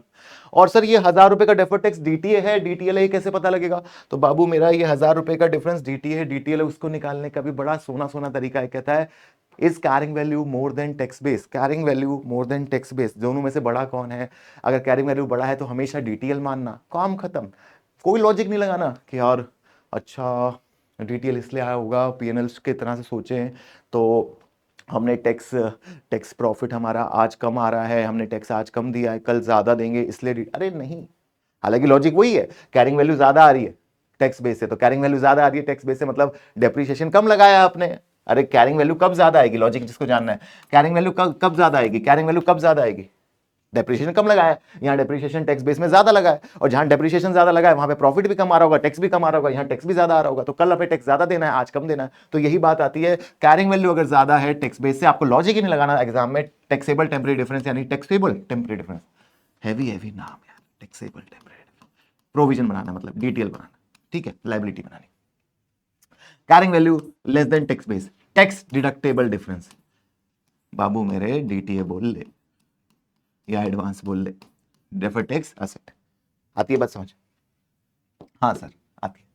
और फिर मूवमेंट देख लेनी है, मूवमेंट देख लेनी है। सर मूवमेंट कैसे? तो बच्चा कुछ ओपनिंग भी तो हो सकता है, ये क्लोजिंग होते हैं, ये जो आपने स्टेप 2 में निकाला ये हमेशा क्लोजिंग होता है। तो क्लोजिंग अगर आपने निकाला है, क्लोजिंग अगर आपने निकाला है बाबू, तो कुछ ओपनिंग भी तो हो सकता है। अगर ऑलरेडी पुराना बनाया हुआ है तो मूवमेंट देखनी पड़ेगी, नहीं है तो जीरो लोगे, और इसको जाएंगे हम पीएनएल में, डीटीएल टैक्स को इंक्रीज करेगा, डीटीए टैक्स को डिक्रीज करेगा, फिर इसकी मूवमेंट होगी पीएनएल में। तो closing minus opening, closing minus opening, तीसरा काम होता है ओपनिंग, जो स्टेप 3 4 में निकालते हो वो क्लोजिंग होता है, उसको ओपनिंग से कंपेयर करते हो तो मामला खत्म होता है। कोई बात नहीं, वरी नहीं करो, बिना एग्जाम्पल के सर आपको ये चीजें नहीं समझाएंगे। ये तो मैं बातें कर रहा हूँ आपसे, बातें करता ही रहता हूँ मैं आप लोगों से, बट कंसेप्ट भी साथ साथ लेके आओ। जरा इस क्वेश्चन को पढ़ो, मैंने तो कुछ सारी बात बताई है बच्चों आपको, जितना आपको जानना चाहिए इस टॉपिक के लिए। तो इसको अगर अभी तक समझे हो तो ये टॉपिक बिल्कुल अच्छे से समझ आ जाएगा। अभी तक कोई दिक्कत है तो दोबारा देखो सर की बात कि हाँ मैं मिस आउट कर गया, कोई भी चीज़ है, कंटेंट प्रॉपर आपके साथ मैं इस कंटेंट पे टाइम लगा रहा हूँ ताकि आप लोगों को इसकी वैल्यू मिल सके। तो देखो जल्दी से एक बार इसको रीड कर लो इस क्वेश्चन को, और समझो चीज़ों को, समझो कि जो सर पढ़ा रहे हैं वो हम अप्लाई कर पा रहे हैं क्या? चारों स्टेप हम अप्लाई कर सकते हैं? करो अगर समझ आ गया, जिसको समझ आ गया है कि कैरिंग वैल्यू टैक्स बेस निकालना है, बड़ा इजी लाया हूं। इसके बाद एक और मस्त वाला रिवैल्यूएशन का क्वेश्चन भी लाया हूं, तो ये मत सोचना कि सिर्फ इसको समझाएंगे, इसका एक एडवांस क्वेश्चन भी लेके आया हूं।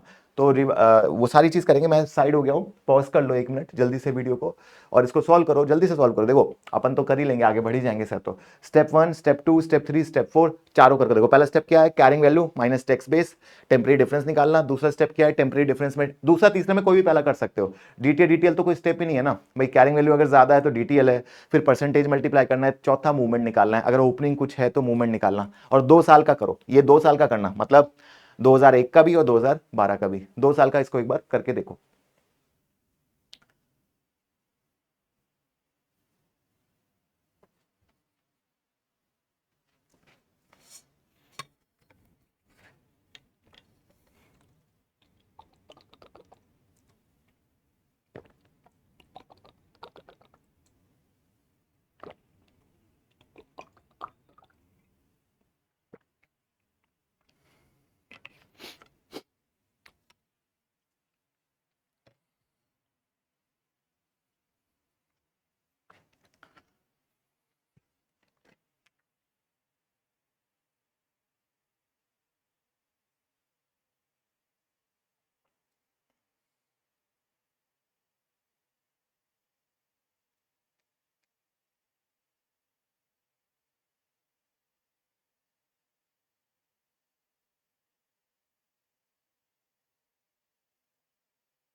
चलो देखो बच्चों, सर ने आपको पॉज दे दिया थोड़ा सा, अब आओ आ जाते हैं।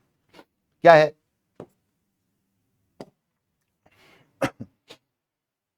क्या है? कहता है it will be use for 10 years. अच्छा, 10 लाख का एक एसेट है, scrap value, company straight line method use करती है, टैक्स पर्पज से 20%, रिड्यूसिंग बैलेंस मेथड, तो ये तो मेरे ख्याल से कोई मुद्दा ही नहीं है। अगर अपना 10 लाख का एसेट है और 1 लाख का कैरिंग वैल्यू है,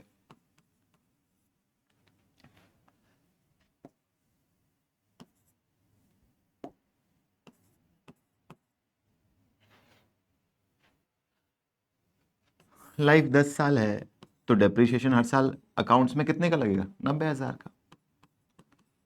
ठीक, 90,000 का हो गया।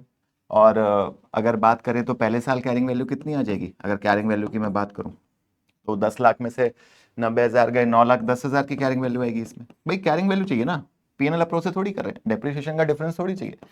ईयर 2 में फिर माइनस कर दोगे 9-10 में से 90।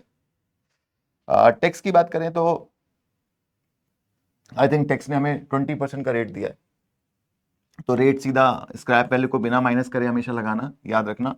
10 लाख का सेट है तो इस पे 20% लगाओगे तो 2 लाख रुपए आएगा। फिर वैल्यू बची 8 लाख, उस 8 लाख पे फिर 20% लगाओगे। आई थिंक जो भी जे 640 जो भी बचता है वो देख लेंगे। चलो अभी देखेंगे तो कैरिंग वैल्यू कितनी? 8 लाख आएगी। ऐसे ही नेक्स्ट ईयर का, ऐसे ही अगले साल का। ठीक, तो एक बार देख लो आगे। Carrying calculate temporary difference, carrying value minus tax base. तो हाँ देखो, ये 9,10,000, 90,000 का डिप्रीशिएशन, फिर 90,000 माइनस किया तो 8 लाख सेकेंड ईयर का, सॉरी सेकेंड ईयर का, यहाँ पे सेकेंड ईयर का 8,20,000 टैक्स में, अकाउंट्स में गया, एक का और दो का। टैक्स बेस देखो, 8 लाख और 6,40,000, 8 लाख और 6,40,000, 20% हटाया तो 8 लाख, फिर 6,40,000, तो इतना तो आई थिंक बेसिक का अकाउंट्स है। 1,10,000 और 1,80,000 का डिफरेंस आ गया, टैक्सेबल टेम्परेरी डिफरेंस है, डीटीएल है। Carrying value is more than tax base, carrying value is more than tax base in both these cases. It's a DTL, it's a DTL, we know both are, these are DTL, deferred tax liability. कुछ भी ना समझ आ रहा हो तो बताओ। अरे भाई रुक जाओ, इनको कैलकुलेट करके देख लो। अगर कोई दिक्कत आ रही है कि सर ये 9-10 कैसे कैलकुलेट किया, 8-20 कैसे कैलकुलेट किया, आसान है ना भाई, डेप्रिसिएशन माइनस करता आ रहा हूँ IAS 16, और इधर भी जो डेप्रिसिएशन 20% का WDV से बोला है, सिंपल हमारे अकाउंट्स में भी हम कैलकुलेट करते हैं। 10 लाख पे 20%, 2 लाख, 8 लाख बचा, फिर 8 लाख का 20% माइनस किया तो 640 बचा, और टेम्परेरी डिफरेंस निकाल दिया। इसको डिटरमाइन डीटीए डीटीएल, तो मैंने डीटीए डीटीएल डिटरमाइन करवा लिया दूसरे स्टेप में। Carrying value greater than tax base, तो ये डीटीएल है। आगे क्या है? Temporary difference into tax rate करोगे, temporary difference into tax rate करोगे 30%, तो क्या आ जाएगा? Temporary difference into tax rate कर देना, जो भी टेम्परेरी डिफरेंस है उसको टैक्स रेट करके तो डेफर्ड टैक्स आ जाएगा, मतलब डीटीएल आ जाएगा। तो 1,10,000 का 30% किया तो 33,000, और ये क्लोजिंग है, मतलब 2001 का क्लोजिंग है ये, याद रखना, ओपनिंग नहीं है, और ये भी क्लोजिंग है, बल्कि ये 2001 का क्लोजिंग तो 2002 का ओपनिंग बनेगा। तो हमें मूवमेंट निकालनी पड़ेगी। तो मूवमेंट अगर निकालनी है तो कहता है क्लोजिंग और ओपनिंग को माइनस, तो closing minus opening, closing minus opening. 33 में से 0 गए, ओपनिंग 0 है तो 33, तो ये जाएगा पीएनएल में। ये कितना है? डीटीएल, हमारे करंट ईयर टैक्स में जाके ये प्लस हो जाएगा। फिर अगले बार 54, पूरा 54 नहीं जाएगा, पुराना 33 ऑलरेडी एग्जिस्ट करता है, तो 33 तो तुम चार्ज कर चुके हो, तो कितना इंक्रीज हो गया? 21, तो डीटीएल तुम्हारा अगले साल और कितने से बढ़ गया? 21 से। चेक कर लो, कहानी चेक कर लो डीटीएल की, और जितना मैं बता रहा हूं उतने को भी तुम एडजस्ट कर लोगे, उसे पी लोगे तो सारे दुख दर्द मिट जाएंगे। ये दवा है, तुम्हारी दवाई है बच्चों एग्जाम की, इस टॉपिक की। इससे आसान नहीं हो सकता। ये टॉपिक कितना आसान कर दिया यार। पहला स्टेप क्या है? Carrying value tax base, carrying value tax base, क्या दोनों चीज हम निकाल नहीं सकते? टैक्स बेस मतलब टैक्स के हिसाब से क्या असेट की वैल्यू है, और कैरिंग वैल्यू मतलब अकाउंट्स के हिसाब से क्या असेट की वैल्यू है। डीटीए डीटीएल, कैरिंग वैल्यू ज्यादा है इतना, तो नंबर समझ आता है ना, 10 रुपए ज्यादा होते हैं 8 रुपए से, 100 रुपए ज्यादा होते हैं 50 रुपए से, तो इसमें क्या मैं समझाऊंगा, कोई कंसेप्ट थोड़ी है। और तीसरा temporary difference into tax rate, और चौथा मूवमेंट। सर मूवमेंट आ गई, सर पीएनएल बैलेंस शीट में प्रेजेंटेशन भी बता देते, तो बताएंगे, क्यों नहीं बताएंगे बच्चों?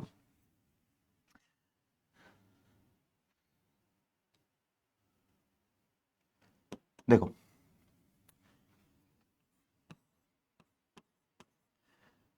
करंट ईयर का टैक्स गिवन है? नहीं गिवन है, तो मैं उसे मान लेता हूं टैक्स, जितना भी करंट ईयर का टैक्स है उसमें प्लस कर देना 33,000। कौन से के लिए? अगर बात करें 2001 की, वहीं अगर 2002 की बात करूं तो जितना भी करंट ईयर टैक्स है उसमें प्लस कर देना, ये तो 33,000 हो गया बच्चा, 33 और अगले साल का एक्स्ट्रा कितना था 21,000, बस काम खत्म। जो भी आएगा वो आपका करंट ईयर का टैक्स हो गया। ये पीएनएल का प्रेजेंटेशन हो गया। सर बैलेंस शीट में, तो बैलेंस शीट में जो भी मान लो 2001 की भी बात करें तो आपकी जो करंट लायबिलिटी है, मतलब जो टैक्स बनता है करंट ईयर का, वो तो आएगा ही आएगा करंट लायबिलिटी में, जो हमने पहले पढ़ा था। एक नई चीज आ जाएगी, नॉन करंट लायबिलिटी आ जाएगी आपके पास, क्योंकि ये लायबिलिटी है 33,000 की, और नॉन करंट है क्योंकि इसका रियलाइजेशन जनरली 2-3 साल में होता है। और 2002 की भी बात करें तो 2002 का जो करंट ईयर टैक्स है वो करंट लायबिलिटी में आ ही जाएगा। और नॉन करंट लायबिलिटी में कितना आएगा जल्दी बताना एक बार। अगर लर्न किया होगा तो यहां भी गलत करोगे। बिल्कुल क्लियर है सर, 21,000 आएगा। अरे बाबू 21 नहीं, बैलेंस शीट में तो क्लोजिंग जाता है 54,000, 54,000। बैलेंस शीट में तो मेरे दोस्त क्लोजिंग जाएगा ना 54,000, 54,000।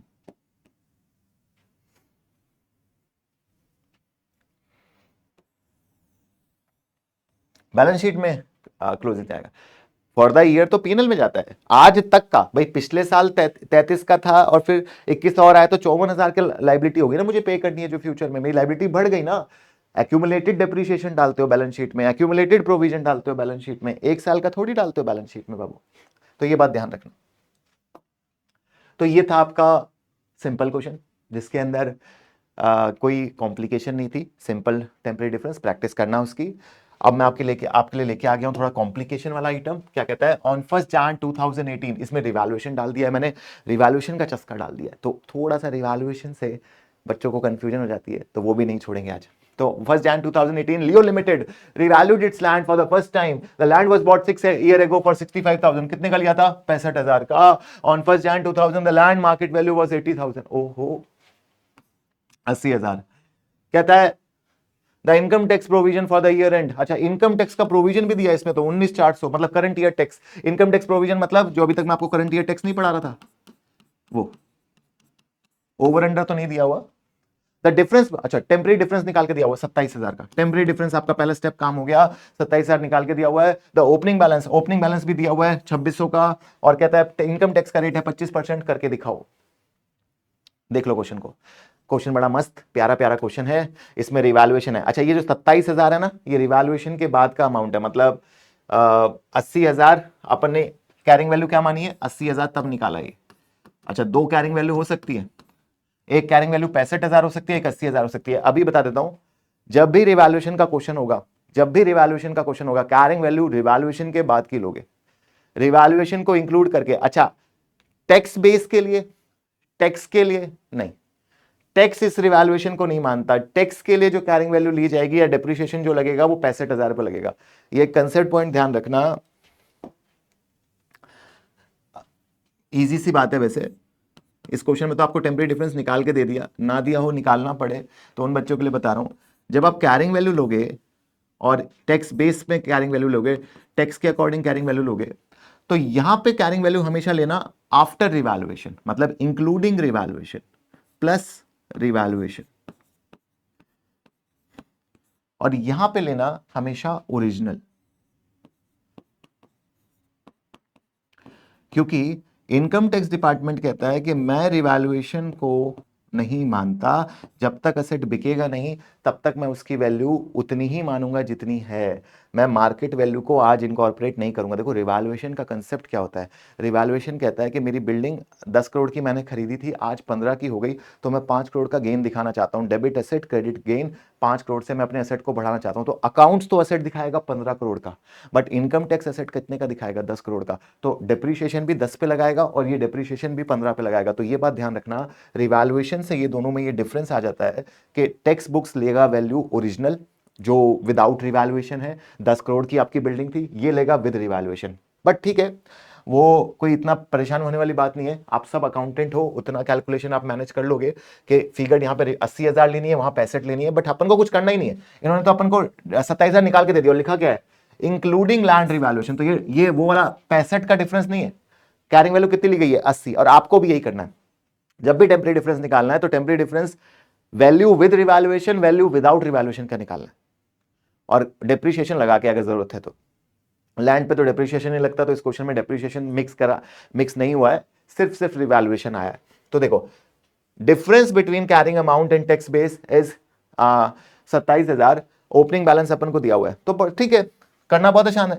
इसमें बस एंड में एक चीज बदलेगी, वो मैं बताऊंगा। अभी के लिए देखो सर के साथ क्या है, पहला स्टेप क्या था, फर्स्ट स्टेप क्या है, difference between carrying amount and tax base, यानी टेम्परेरी डिफरेंस, इंक्लूड 15,000 रिवैल्यूएशन। कहता है इसमें 15,000 का रिवैल्यूएशन इंक्लूडेड है, ठीक है, आपको भी इंक्लूड रखना है, रिवैल्यूएशन को इंक्लूड रखना है, ठीक है। दूसरा स्टेप क्या है, डीटीएल निकालना, कुछ भी नहीं, जो मैंने पढ़ाया कुछ भी नहीं करना, बाद में एंड में बताऊंगा। एक फिफ्थ स्टेप आ जाएगा इसमें, 4 रिवैल्यूएशन का केस हो तो 4 स्टेप वही जो सर ने पहले पढ़ाए थे, कैरिंग वैल्यू को इंक्लूड करके 27,000 पे टैक्स रेट मल्टीप्लाई है 6750, ये डीटीएल है। सेकंड एंड थर्ड स्टेप हमने एक साथ कर दिया, डीटीएल है। अच्छा मूवमेंट देख ली, मूवमेंट कैसे देखी, मूवमेंट कैसे देखी, तो कहता है क्लोजिंग 6750, क्लोजिंग 6750, और ओपनिंग क्वेश्चन में गिवन था तो 4150 की मूवमेंट है। अब देखो यहां कंसेप्ट है, बस यही कंसेप्ट है। सर यहां तक तो कुछ भी नहीं हुआ, ये 4150 आप पीएनएल में डाल दोगे, नहीं, यहां पे देखना, लॉ कहता है आम जिंदगी, मतलब अगर और नॉर्मल क्वेश्चन होता तो यही करता मैं, नॉर्मल क्वेश्चन होता तो क्या करता, पीएनएल में जाके ऐड करता, बैलेंस शीट में शो कर देता 6750, बट यहां पे क्या कहता है, कहता है आपका रिवैल्यूएशन गेन कितना है 15,000, ठीक है। अच्छा revaluation gain into tax rate, revaluation gain into tax rate, tax rate कितना है 25%। कहता है हमेशा क्या करो, revaluation gain into tax rate 3750। कहता है रिवैल्यूएशन गेन कहां जाएगा, ये गेन कहां जाएगा 15,000, ये गेन कहां जाएगा, ये ओसीआई में जाएगा। तो कहता है इसका टैक्स भी ओसीआई में जाएगा, गेन और उसका टैक्स शुड मूव टुगेदर। जो गेन पीएनएल में जाएगा उसका टैक्स भी पीएनएल में जाना चाहिए, और जो गेन ही ओसीआई में जाएगा उसका टैक्स भी पीएनएल में कैसे चला जाएगा। तो कहता है 4150 पूरा का पूरा पीएनएल में नहीं जाएगा, ये 15,000 का 25% आपका जाएगा कहां पे, ओसीआई में, अदर कॉम्प्रिहेंसिव इनकम, क्योंकि इसका गेन ये परछाई है, धूप छाव है, जहां जाओगे वहीं आपकी परछाई जाएगी, साथ साथ जाएगी। तो अगर आपका गेन ये 15,000 का रिवैल्यूएशन गेन कहां जाता है, अदर कॉम्प्रिहेंसिव इनकम में, तो उसका टैक्स भी कहां जाएगा, ओसीआई में। और जो बैलेंस बचा 3750 माइनस 4150, अपना कितना बचा 4150 माइनस 3750 बचा आपका 400, ये डालो पीएनएल। कहता है ये पीएनएल का रियल में खर्चा है, ये पीएनएल के टैक्स में ऐड कर देना, प्लस कर देना, है दोनों ही डीटीएल भाई मेरे, ये भी डीटीएल है, डेफर्ड टैक्स लायबिलिटी है, ये भी फ्यूचर में आएगी, बट ये डीटीएल जाएगी पीएनएल में और ये डीटीएल जाएगी ओसीआई में। प्रेजेंटेशन दिखाऊंगा अभी बैलेंस शीट पीएनएल में, बट पहले मुद्दे को समझो कि हुआ क्या है। बस आपको ये याद रखना है कि रिवैल्यूएशन के क्वेश्चन में सब कुछ सेम करूंगा, एंड में जो टैक्स निकल के आएगा, जो मूवमेंट निकल के आएगी, जितना revaluation gain into tax rate, revaluation gain into tax rate, वो अमाउंट ओसीआई में, बचा हुआ पीएनएल में। Revaluation gain into tax rate करके डीटीएल निकल जाता है रिवैल्यूएशन का, जितना भी रिवैल्यूएशन गेन है उसमें टैक्स रेट मल्टीप्लाई कर दो तो उसका निकल के आ जाता है। इतना सिंपल सा कंसेप्ट है, कुछ वरी नहीं करना। देखो अगर मैं पीएनएल की बात करूं तो कहता है करंट टैक्स आपको कितना दिया है 19,400। देखो इसमें ये भी मजे की बात कि आपको प्रेजेंटेशन अच्छे से मिल रही है। करंट टैक्स 19,400 दिया है तो उसमें 400 ऐड किया है। जो बच्चा कह रहा है सर 400 क्यों ऐड कर रहे हो, आपको दिखाई नहीं दे रहा सर क्या 4150 का इंक्रीज, आपने पिछली बार 4150 ऐड किया था। अरे बिल्कुल ठीक है, मैंने 4150 ऐड किया था, बट तब रिवैल्यूएशन नहीं था ना बाबू, ये 4150 का सारा गेन पीएनएल में गया था, तो मैंने सारा का सारा टैक्स भी पीएनएल में डाला। बट यहाँ पे कुछ गेन देखो ना ओसीआई में जाएगा, रिवैल्यूएशन गेन ऑन लैंड जो है वो कहां जा रहा है, ओसीआई में। ये क्या है, अदर कॉम्प्रिहेंसिव इनकम है, ओसीआई, अदर कॉम्प्रिहेंसिव इनकम तो होपफुली सब समझते हैं ना बच्चा। अदर कॉम्प्रिहेंसिव इनकम जो पीएनएल के नीचे बनती है। तो ओसीआई में जब रिवैल्यूएशन गेन 15,000 गया तो उसका टैक्स भी, सर उसका टैक्स कैसे निकाला आपने? कुछ भी नहीं, 15,000 into tax rate 25%,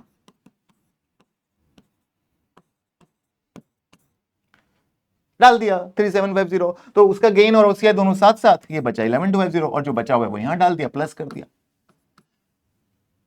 current tax में प्लस कर दिया और गेन में माइनस। अच्छा ध्यान रखना, ये गेन से एडजस्ट कर रहा हूं, ये टैक्स है, ये अपने आप में पूरा टैक्स है और उधर टैक्स में ऐड कर रहा हूं, तो प्रॉफिट तो उधर भी कमी कर रहा हूं। बच्चे सोच रहे होंगे यहाँ पे प्लस कर रहे हो सर, यहाँ माइनस करो, वहां भी माइनस करो।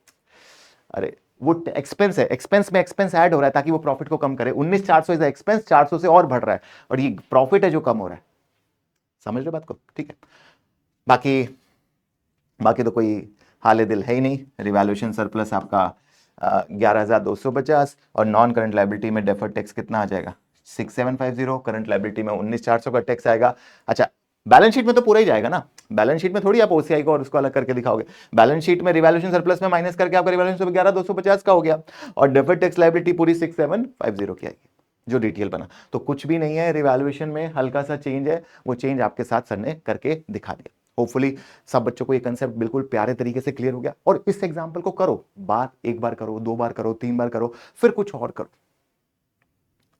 समझो, ये दिल में बसाओगे, मन में बसाओगे, तब आगे कुछ कर पाओगे। तो ध्यान रखना बच्चों, बहुत सिंप्लीफाइड तरीके से आपके लिए एक स्टेप लेके आया हूं, कहीं भी दिक्कत नहीं आनी चाहिए। बात एक तरफा है, बट मुझे ऐसा है कि टाइमिंग डिफरेंस, जब ये वीडियो आपके पास पहुंचे, भाई आज चीज़ें यहाँ से क्लियर होकर आपके पास तक पहुंचने में कुछ समय लगेगा, शाम को, रात को, जब भी ये आपके पास आएगा वीडियो, तब ये होना चाहिए कि टेम्परेरी डिफरेंस खत्म। आपका कमेंट ये होना चाहिए कि सर डिफरेंस परमानेंट बना है या टेम्परेरी बना है। आपका कंसेप्ट क्लियर हुआ है तो टेम्परेरी डिफरेंस था, खत्म हो गया सर के आते ही। परमानेंट है तो उसको नहीं होने देंगे, उसको खत्म करेंगे, हेल्प करेंगे। तो कमेंट क्या चाहिए बच्चों का? और वही कर पाएगा कमेंट जिसने यहाँ तक वीडियो देखा है। उससे पता भी लग जाएगा कि मेरे बच्चे का वॉच है भी कि नहीं, वो यहाँ तक पहुंचा भी नहीं पहुंचा, बस सुनी सर की बात और चल दिया स्टार्टिंग में। बाकी जो जो तैयारी कर रहा है, घबराओ मत, अकेले नहीं हो बच्चा, और अकेले हो भी तो रहोगे नहीं। ये पढ़ाई, ये किताबें, इनसे प्यार कर लो, ये पूरी जिंदगी काम आएंगी। तो जब भी सर आपसे इश्क की, मोहब्बत की बात करते हैं तो इसमें ज़रूरी नहीं है कि मैं कोई लड़का या लड़की की बात कर रहा हूँ। उससे बहुत बड़ी चीज़ें हैं दुनिया में बच्चा, ये सब तो टेम्परेरी है। जो परमानेंट चीज़ें हैं वो है नॉलेज, स्किल। तो प्यार आप इसी से करो, इन्हीं चीज़ों से करो अपने आप, तो आपको चीज़ें दिखेंगी कि वर्कआउट हो रही है, ज़िंदगी बनती जा रही है, सक्सेस मिलती जा रही है। फिर वो सब लोग आ जाएंगे जो लोग आज दूर हैं, वो सब धीरे धीरे आपके पास आने लगेंगे। लेजेंड बन जाओगे, लेजेंडरी बन जाओगे, बस वो कांस्टेंट रहोगे, कंसिस्टेंट रहोगे, तो मिल्खा सिंह बन सकते हो, पीटी उषा बन सकते हो, अब्दुल कलाम बन सकते हो, एलॉन मस्क बन सकते हो, जो बनना चाहते हो बन सकते हो। बट कंसिस्टेंट रहो और चीज़ों में दिमाग लगाओ, डिपेंडेंट नहीं रहो और कोशिश करो कि समझो चीज़ों को। तो ये सर की तरफ से था। मैं बेसिक अकाउंटिंग में बहुत ज़्यादा नहीं जा रहा हूँ, प्रोसेस अकाउंटिंग देख लो, आप सारी की सारी प्रोसेस देख लो क्या डेबिट क्यों होता है, क्रेडिट क्या होता है, बैलेंस शीट में प्रोविजन क्यों जाता है, वो सब तो बहुत बेस है, तो वो तुम जरूर देखो। अच्छा डेफर्ड टैक्स एसेट, हालांकि मैंने बताया आपको डीटीए क्या है। डीटीए क्या है? आज टैक्स कम कल टैक्स ज्यादा, फ्यूचर में बेनिफिट, सॉरी आज टैक्स ज्यादा कल बेनिफिट, मतलब बेनिफिट आएगा ना फ्यूचर में आएगा, आज नहीं आएगा। उनसे मुलाकात फ्यूचर में होगी, बेनिफिट फ्यूचर में आएगा। यहां कहीं फ्यूचर में बेनिफिट आएगा। अपन आज हैं यहाँ पे, हम तन्हा अकेले आज यहाँ पे हैं, बट एक दिन पहुंच जाएंगे उसके पास, तो तब हम कहेंगे कि बेनिफिट तो आएगा, एक दिन तो हम क्वालिफाई हो ही जाएंगे, एक दिन हमारे नाम के आगे एसीसी लग जाएगा, एसीसी मेंबर बन जाएंगे हम, तो पहुंचेंगे तेरे पास 2 साल 3 साल बाद है जिंदगी, बट आज नहीं। तो अगर आपका पहुंचना श्योर है, रिलायबल है, एविडेंस है, तो डीटीए बनता है। वर्चुअल सर्टेनिटी है तो डीटीए बनता है। कहता है कि डीटीए को बनाना है। एक एग्जांपल करा देता हूं, प्रगाता कंपनी रिकॉग्नाइज वारंटी प्रोविजन 10,000 31 दिसंबर। अच्छा, प्रगाता कंपनी एक प्रोविजन दिखाती है अपनी बुक्स में, और this product warranty cost will not be deductible for tax. Tax purpose इस प्रोविजन को नहीं मानता। वो कहता है जब एक्चुअल खर्चा होगा तो मैं मानूंगा। मतलब तुमने आज कोई चीज का प्रोविजन दिखा दिया, और टैक्स नहीं दिखाता। अब देखो मैं एक बहुत इंपॉर्टेंट डीटीए का एग्जांपल लेके आ गया। बहुत कम एग्जांपल होते हैं एफआर के लेवल पे डीटीए के, क्वेश्चंस भी बहुत कम मिलेंगे या बहुत कम बच्चे करते हैं, कराया जाता है उन्हें। यहाँ देखो सर के साथ देखो, इस सेशन में डीटीए तक मैं आपको नहीं छोड़ रहा हूं, उसको भी एग्जाम्पल से विजुलाइज करा रहा हूं। एसबीआर लेवल की चीजें हैं ये। देखो Pragata company recognise a warranty provision of $10,000, $10,000, $10,000। वो प्रोविजन बनाती है, मैं प्रोविजन नहीं बनाता। इनकम टैक्स डिपार्टमेंट कहता है क्या खर्चा हुआ, क्या नहीं हुआ, कब होगा, बाद में होगा, तब होगा तो दिखा देना। मैं नहीं मानता इन प्रोविजन में। ऐसा नहीं है, वैसे अलाउ करता है कुछ वो प्रोविजन, बट कुछ डिसअलाउ भी करता है, तो ये डिसअलाउड वाला है। तो प्रोविजन में मैं नहीं मानता, तुम्हारी बात नहीं मानता, तुम प्रोविजन आज दिखाओगे, मैं जब एक्शन, तो भाई कोई दिक्कत नहीं है। तुमने सामने वाले को कहा कि यार मैं तुम्हें गिफ्ट दूंगा, अभी थोड़ा सा हालात ऐसे हैं कि समझो कि अभी कर रहा हूं, मैं प्रोवाइड कर रहा हूं, पैसा इकट्ठा कर रहा हूं, मैं तुम्हें कम से 2-3 साल रुको, गिफ्ट पक्का दूंगा। सामने वाला कहता नहीं मुझे नहीं पता, जब तुम दोगे तभी मैं मानूंगी कि तुम गिफ्ट दोगे। तुम ऐसी बातें करते हो, वादे करते हो, हजार निभाते नहीं हो। तो भाई इनकम टैक्स डिपार्टमेंट तो इसे खर्चा मान ही नहीं रहा, तुमने खर्चा मान लिया है, तो तुम्हारे को इनकम टैक्स डिपार्टमेंट तो प्रॉफिट ज्यादा दिखाएगा। कल को तुम जब खर्चा करोगे तब बेनिफिट मिलेगा, तब तुम्हारा प्रॉफिट कम होगा। तो पहला स्टेप क्या था, देखो जल्दी से करते हैं, कैरिंग वैल्यू, लाइबिलिटी की कैरिंग वैल्यू। अब असेट की पॉजिटिव होती है, लाइबिलिटी की नेगेटिव होती है। यहां पे कितने दिखा रहे हैं हम, नेगेटिव 10,000, समझना बात को, 10,000 नेगेटिव कैरिंग वैल्यू दिखा रहा हूं। अब तो शॉर्ट में कर सकते हैं चारों स्टेप। कैरिंग वैल्यू 10,000 नेगेटिव दिखा रहा हूं, असेट मतलब असेट होना, बेनिफिट मिलना, जाना मतलब नेगेटिव, बट टैक्स क्या कह रहा है, खर्चा ही नहीं है। तो टैक्स कोई कुछ दिखा रहा होगा, भाई तुमने टैक्स में खर्चा ही नहीं रिकॉर्ड किया, एक्सपेंस टू प्रोविजन ही नहीं किया, तो बैलेंस शीट में लायबिलिटी आएगी नहीं। और अकाउंटिंग की आपने एक्सपेंस टू प्रोविजन किया तो बैलेंस शीट में लायबिलिटी आएगी, क्योंकि मैं बैलेंस शीट अप्रोच कर रहा हूं। तो यहां पे टेम्पररी डिफरेंस 10,000 नेगेटिव आ गया। बड़ा कौन है, कैरिंग वैल्यू या टैक्स बेस। नेगेटिव 10,000 बड़ा होता है या जीरो बड़ा होता है। मेरे मार्क्स आए 0, मेरे मार्क्स आए -10, क्या चीज किसके ज्यादा मार्क्स आए, 0 के या -10 के, 0 ज्यादा है। तो टेम्पररी डिफरेंस यहां पे ज्यादा है, तो carrying value is less than tax base. तो ये क्या है, डीटीए। आज नहीं फायदा मिलेगा कल, और डीटीए है तो 10,000 इंटू 25%, ओपनिंग कुछ है नहीं, तो प्रोविजन क्लोजिंग कितने का बन जाएगा, 10,000, 25% ही था, हाँ 2500 का। इसका इंपैक्ट क्या होगा, आपके पीएनएल में माइनस और बैलेंस शीट में नॉन करंट असेट में आप शो कर दोगे। आपके पीएनएल के करंट ईयर टैक्स में माइनस और बैलेंस शीट में शो कर दोगे। ये हाल कर दिया डीटीए का भी। और डीटीए, अच्छा हाँ, एक डीटीए में एक बात बस ध्यान रखना कि ये 2500 का डीटीए आप आज बना रहे हो, आप एक असेट बना रहे हो, और लॉ असेट के साथ बड़ा बड़ा इनसिक्योर है। अकाउंटिंग स्टैंडर्ड कहता है यार देखो तुम असेट बना रहे हो, मतलब बेनिफिट फ्यूचर में आएगा। मुझे डिटेल से दिक्कत नहीं थी, वो तो खर्चा था। तुम जब भी बेनिफिट दिखाओगे, जैसे कंटीजेंट असेट होता है IAS 37 में, कहता है जब भी तुम बेनिफिट दिखाओगे तो मुझे डर लगेगा। मतलब अगर तुम्हारे को, देखो मैं एसी से अपन अपन ये कह रहे हैं कि अपन बन जाएंगे। देखो बात है तो बड़ी कि आज अपन यहाँ पे हम फ्यूचर में बन जाएंगे पेपर निकाल निकाल के, बट अगर अपन पढ़ाई ही नहीं कर रहे हैं, कोर्स ही छोड़ दिया है, हमारा ध्यान ही कहीं और है, हमारा मन ही नहीं लगता पढ़ाई में, तो वो इंडिकेटर है ना कि शायद आप फ्यूचर में ACCA की तरफ जाओ ही ना। तो वही कहता है कि अगर ऐसा लग रहा है कि बिजनेस बंद हो जाएगा, फ्यूचर में बिजनेस चलेगा ही नहीं, आप बिजनेस का क्लोजर कर दोगे या बिजनेस में प्रॉफिट नहीं होगा फ्यूचर में, तो आपको फ्यूचर में बेनिफिट ही नहीं मिल पाएगा। भाई फ्यूचर होना भी तो चाहिए बिजनेस का, तभी तो आप ये फ्यूचर में बेनिफिट ले पाओगे। कल को फ्यूचर में एक्सपेंस नहीं हुआ तो कोई दिक्कत नहीं है, खर्चा आज सोच लिया कल करा नहीं तो वो अच्छी बात है। भाई आपने बहुत तैयारी करी, बहुत बहुत बहुत भागा, बहुत प्रैक्टिस करे, बड़े टफ टफ क्वेश्चन बना के गए, एग्जाम में इजी क्वेश्चन आ गया तो कोई दिक्कत नहीं है। आप तैयारी कम कर रहे हो, एग्जाम बहुत टफ आ गया तो दिक्कत है। तो वही बात होती है, ज्यादा से दिक्कत नहीं होती, कई बार बहुत ज्यादा से तो दिक्कत ही है, बट कम से दिक्कत है। तो कहता है तुम खुशी मत दिखाओ कि तुम्हें ये बेनिफिट 2500 का फ्यूचर में, असल में क्या है $2500 का मतलब क्या है, $2500 का मेरा टैक्स बचेगा फ्यूचर में, टैक्स की सेविंग आने वाली है फ्यूचर में। इसका मीनिंग इतना समझो कि $2500 की सेविंग आने वाली है, बट फ्यूचर में जब आप सेविंग आएगी तो आज अगर फ्यूचर की सेविंग दिखा रहे हो और कल को ना आए तो शेयर होल्डर के साथ धोखा हो जाएगा। तो लॉ कहता है कि देख लो कि वर्चुअल सर्टेनिटी है कि नहीं, तुम्हारा बिजनेस चलेगा नहीं चलेगा, प्रॉफिट होगा नहीं होगा, उसका रिलायबल एस्टिमेट है कि नहीं। तो लॉ की ये बात मानते हुए क्या कहता है, the difference of $10,000 is between carrying amount and tax base is nil, tax base को क्या लिया, निल लिया। जैसे मैंने स्टेप में करके दिखाया, इन्होंने वर्ड्स में लिख दिया है, डिडक्टेबल टेम्परेरी डिफरेंस यानी DTA. Pragata company should therefore recognize a deferred tax asset of 2500 provided that यहां से बात आती है, provided,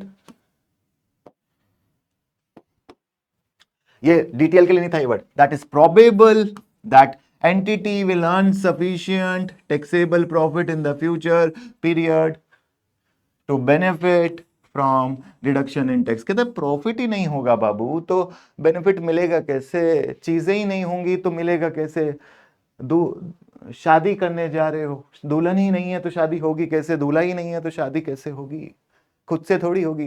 तो फ्यूचर तब होगा ना जब फ्यूचर में कुछ होगा, फ्यूचर खाली है तो कुछ फ्यूचर में होगा भी तो नहीं। तो फ्यूचर में प्रॉफिट ही नहीं है तो टैक्स ही नहीं बनेगा, टैक्स ही नहीं बनेगा तो प्रॉफिट ही नहीं है, तो फिर तो एडजस्टमेंट भी नहीं मिलेगी, बेनिफिट भी नहीं मिलेगा।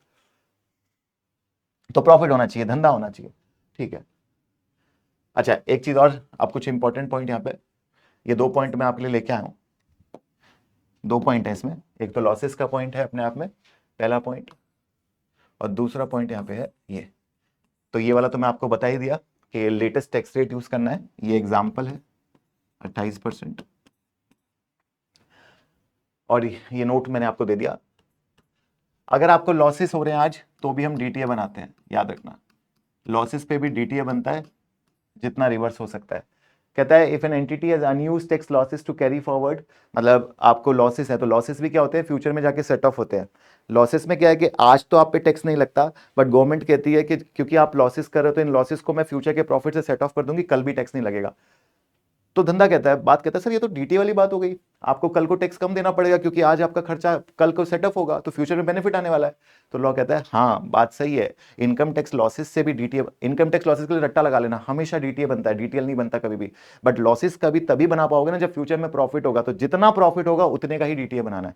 मान लो तुम्हारा लॉस हो रहा है 1 लाख का, बट प्रॉफिट है तुम्हारे पास 60,000, तो डीटीए भी कितने, 60,000 का tax rate, 60,000 into tax rate. तो if entity has unused tax losses to carry forward, a deferred tax asset should be recognized to the extent, deferred tax पहले तो क्या कह रहा है, क्या बनाना चाहिए, डीटीए बनाना चाहिए, to the extent it is possible that future taxable profit will be available against which losses will be offset।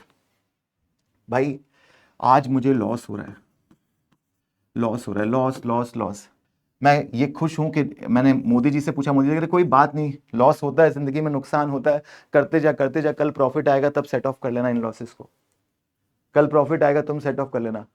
तो आज तुम्हारे को बड़ी दिक्कत हो रही है, बट कल अगर प्रॉफिट ही नहीं आएगा, कल तुम्हें प्रॉफिट कम आएगा या प्रॉफिट ही नहीं आएगा, तो फिर कैसे इस लॉस को एडजस्ट करोगे। तो लॉ कहता है जितना प्रॉफिट कम है तो कम पे बनाओ, आएगा बट कम आएगा तो कोई दिक्कत नहीं है, जितना आएगा उतने पे बना लो, लॉस इंटू टैक्स रेट या future expected profit into tax rate से डीटीए, उतने अमाउंट का डीटीए बन जाएगा।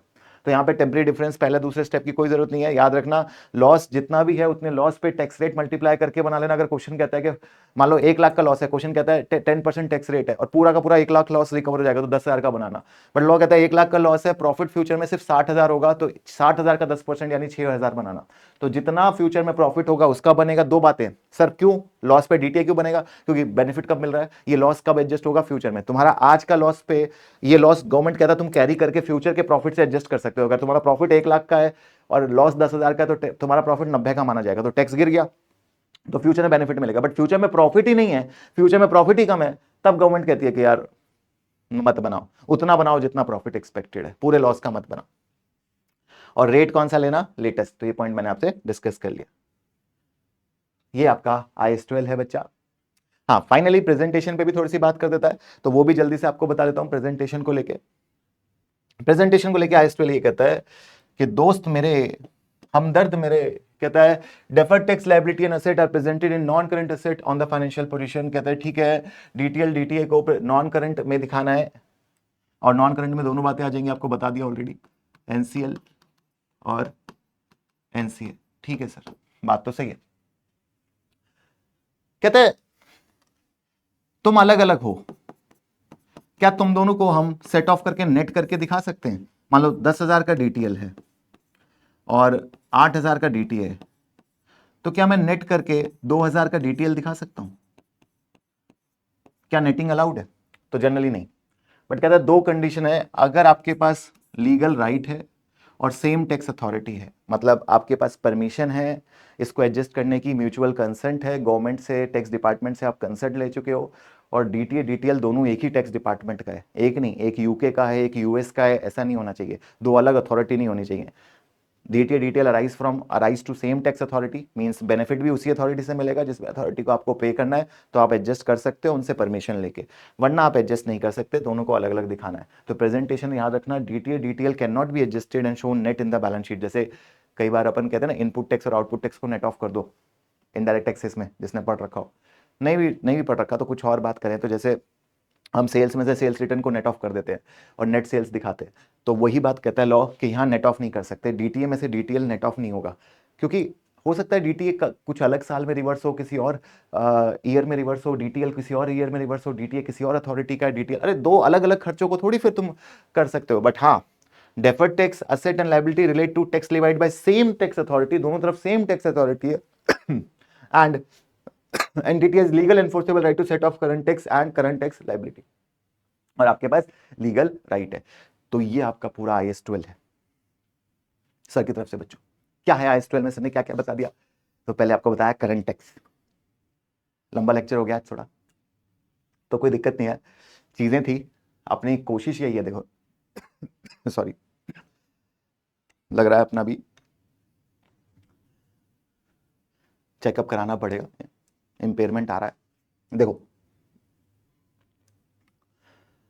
अपन ने क्या क्या पढ़ा, अपन ने देखा कि क्या करंट टैक्स है और क्या डेफर्ड टैक्स है, तो पूरी बातें करी डिटेल में करंट टैक्स को लेके और बच्चों डेफर्ड टैक्स को लेके। तो सारी चीजें देख लेना, अकाउंटिंग स्टैंडर्ड बोर्ड जो छोटा सा है कुछ स्टेप है उनको ध्यान रखना, सॉरी।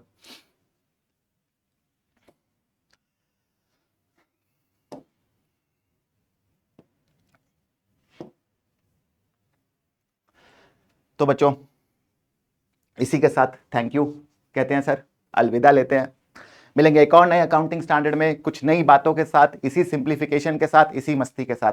तब तक के लिए tata all of you, take care everyone, bye bye.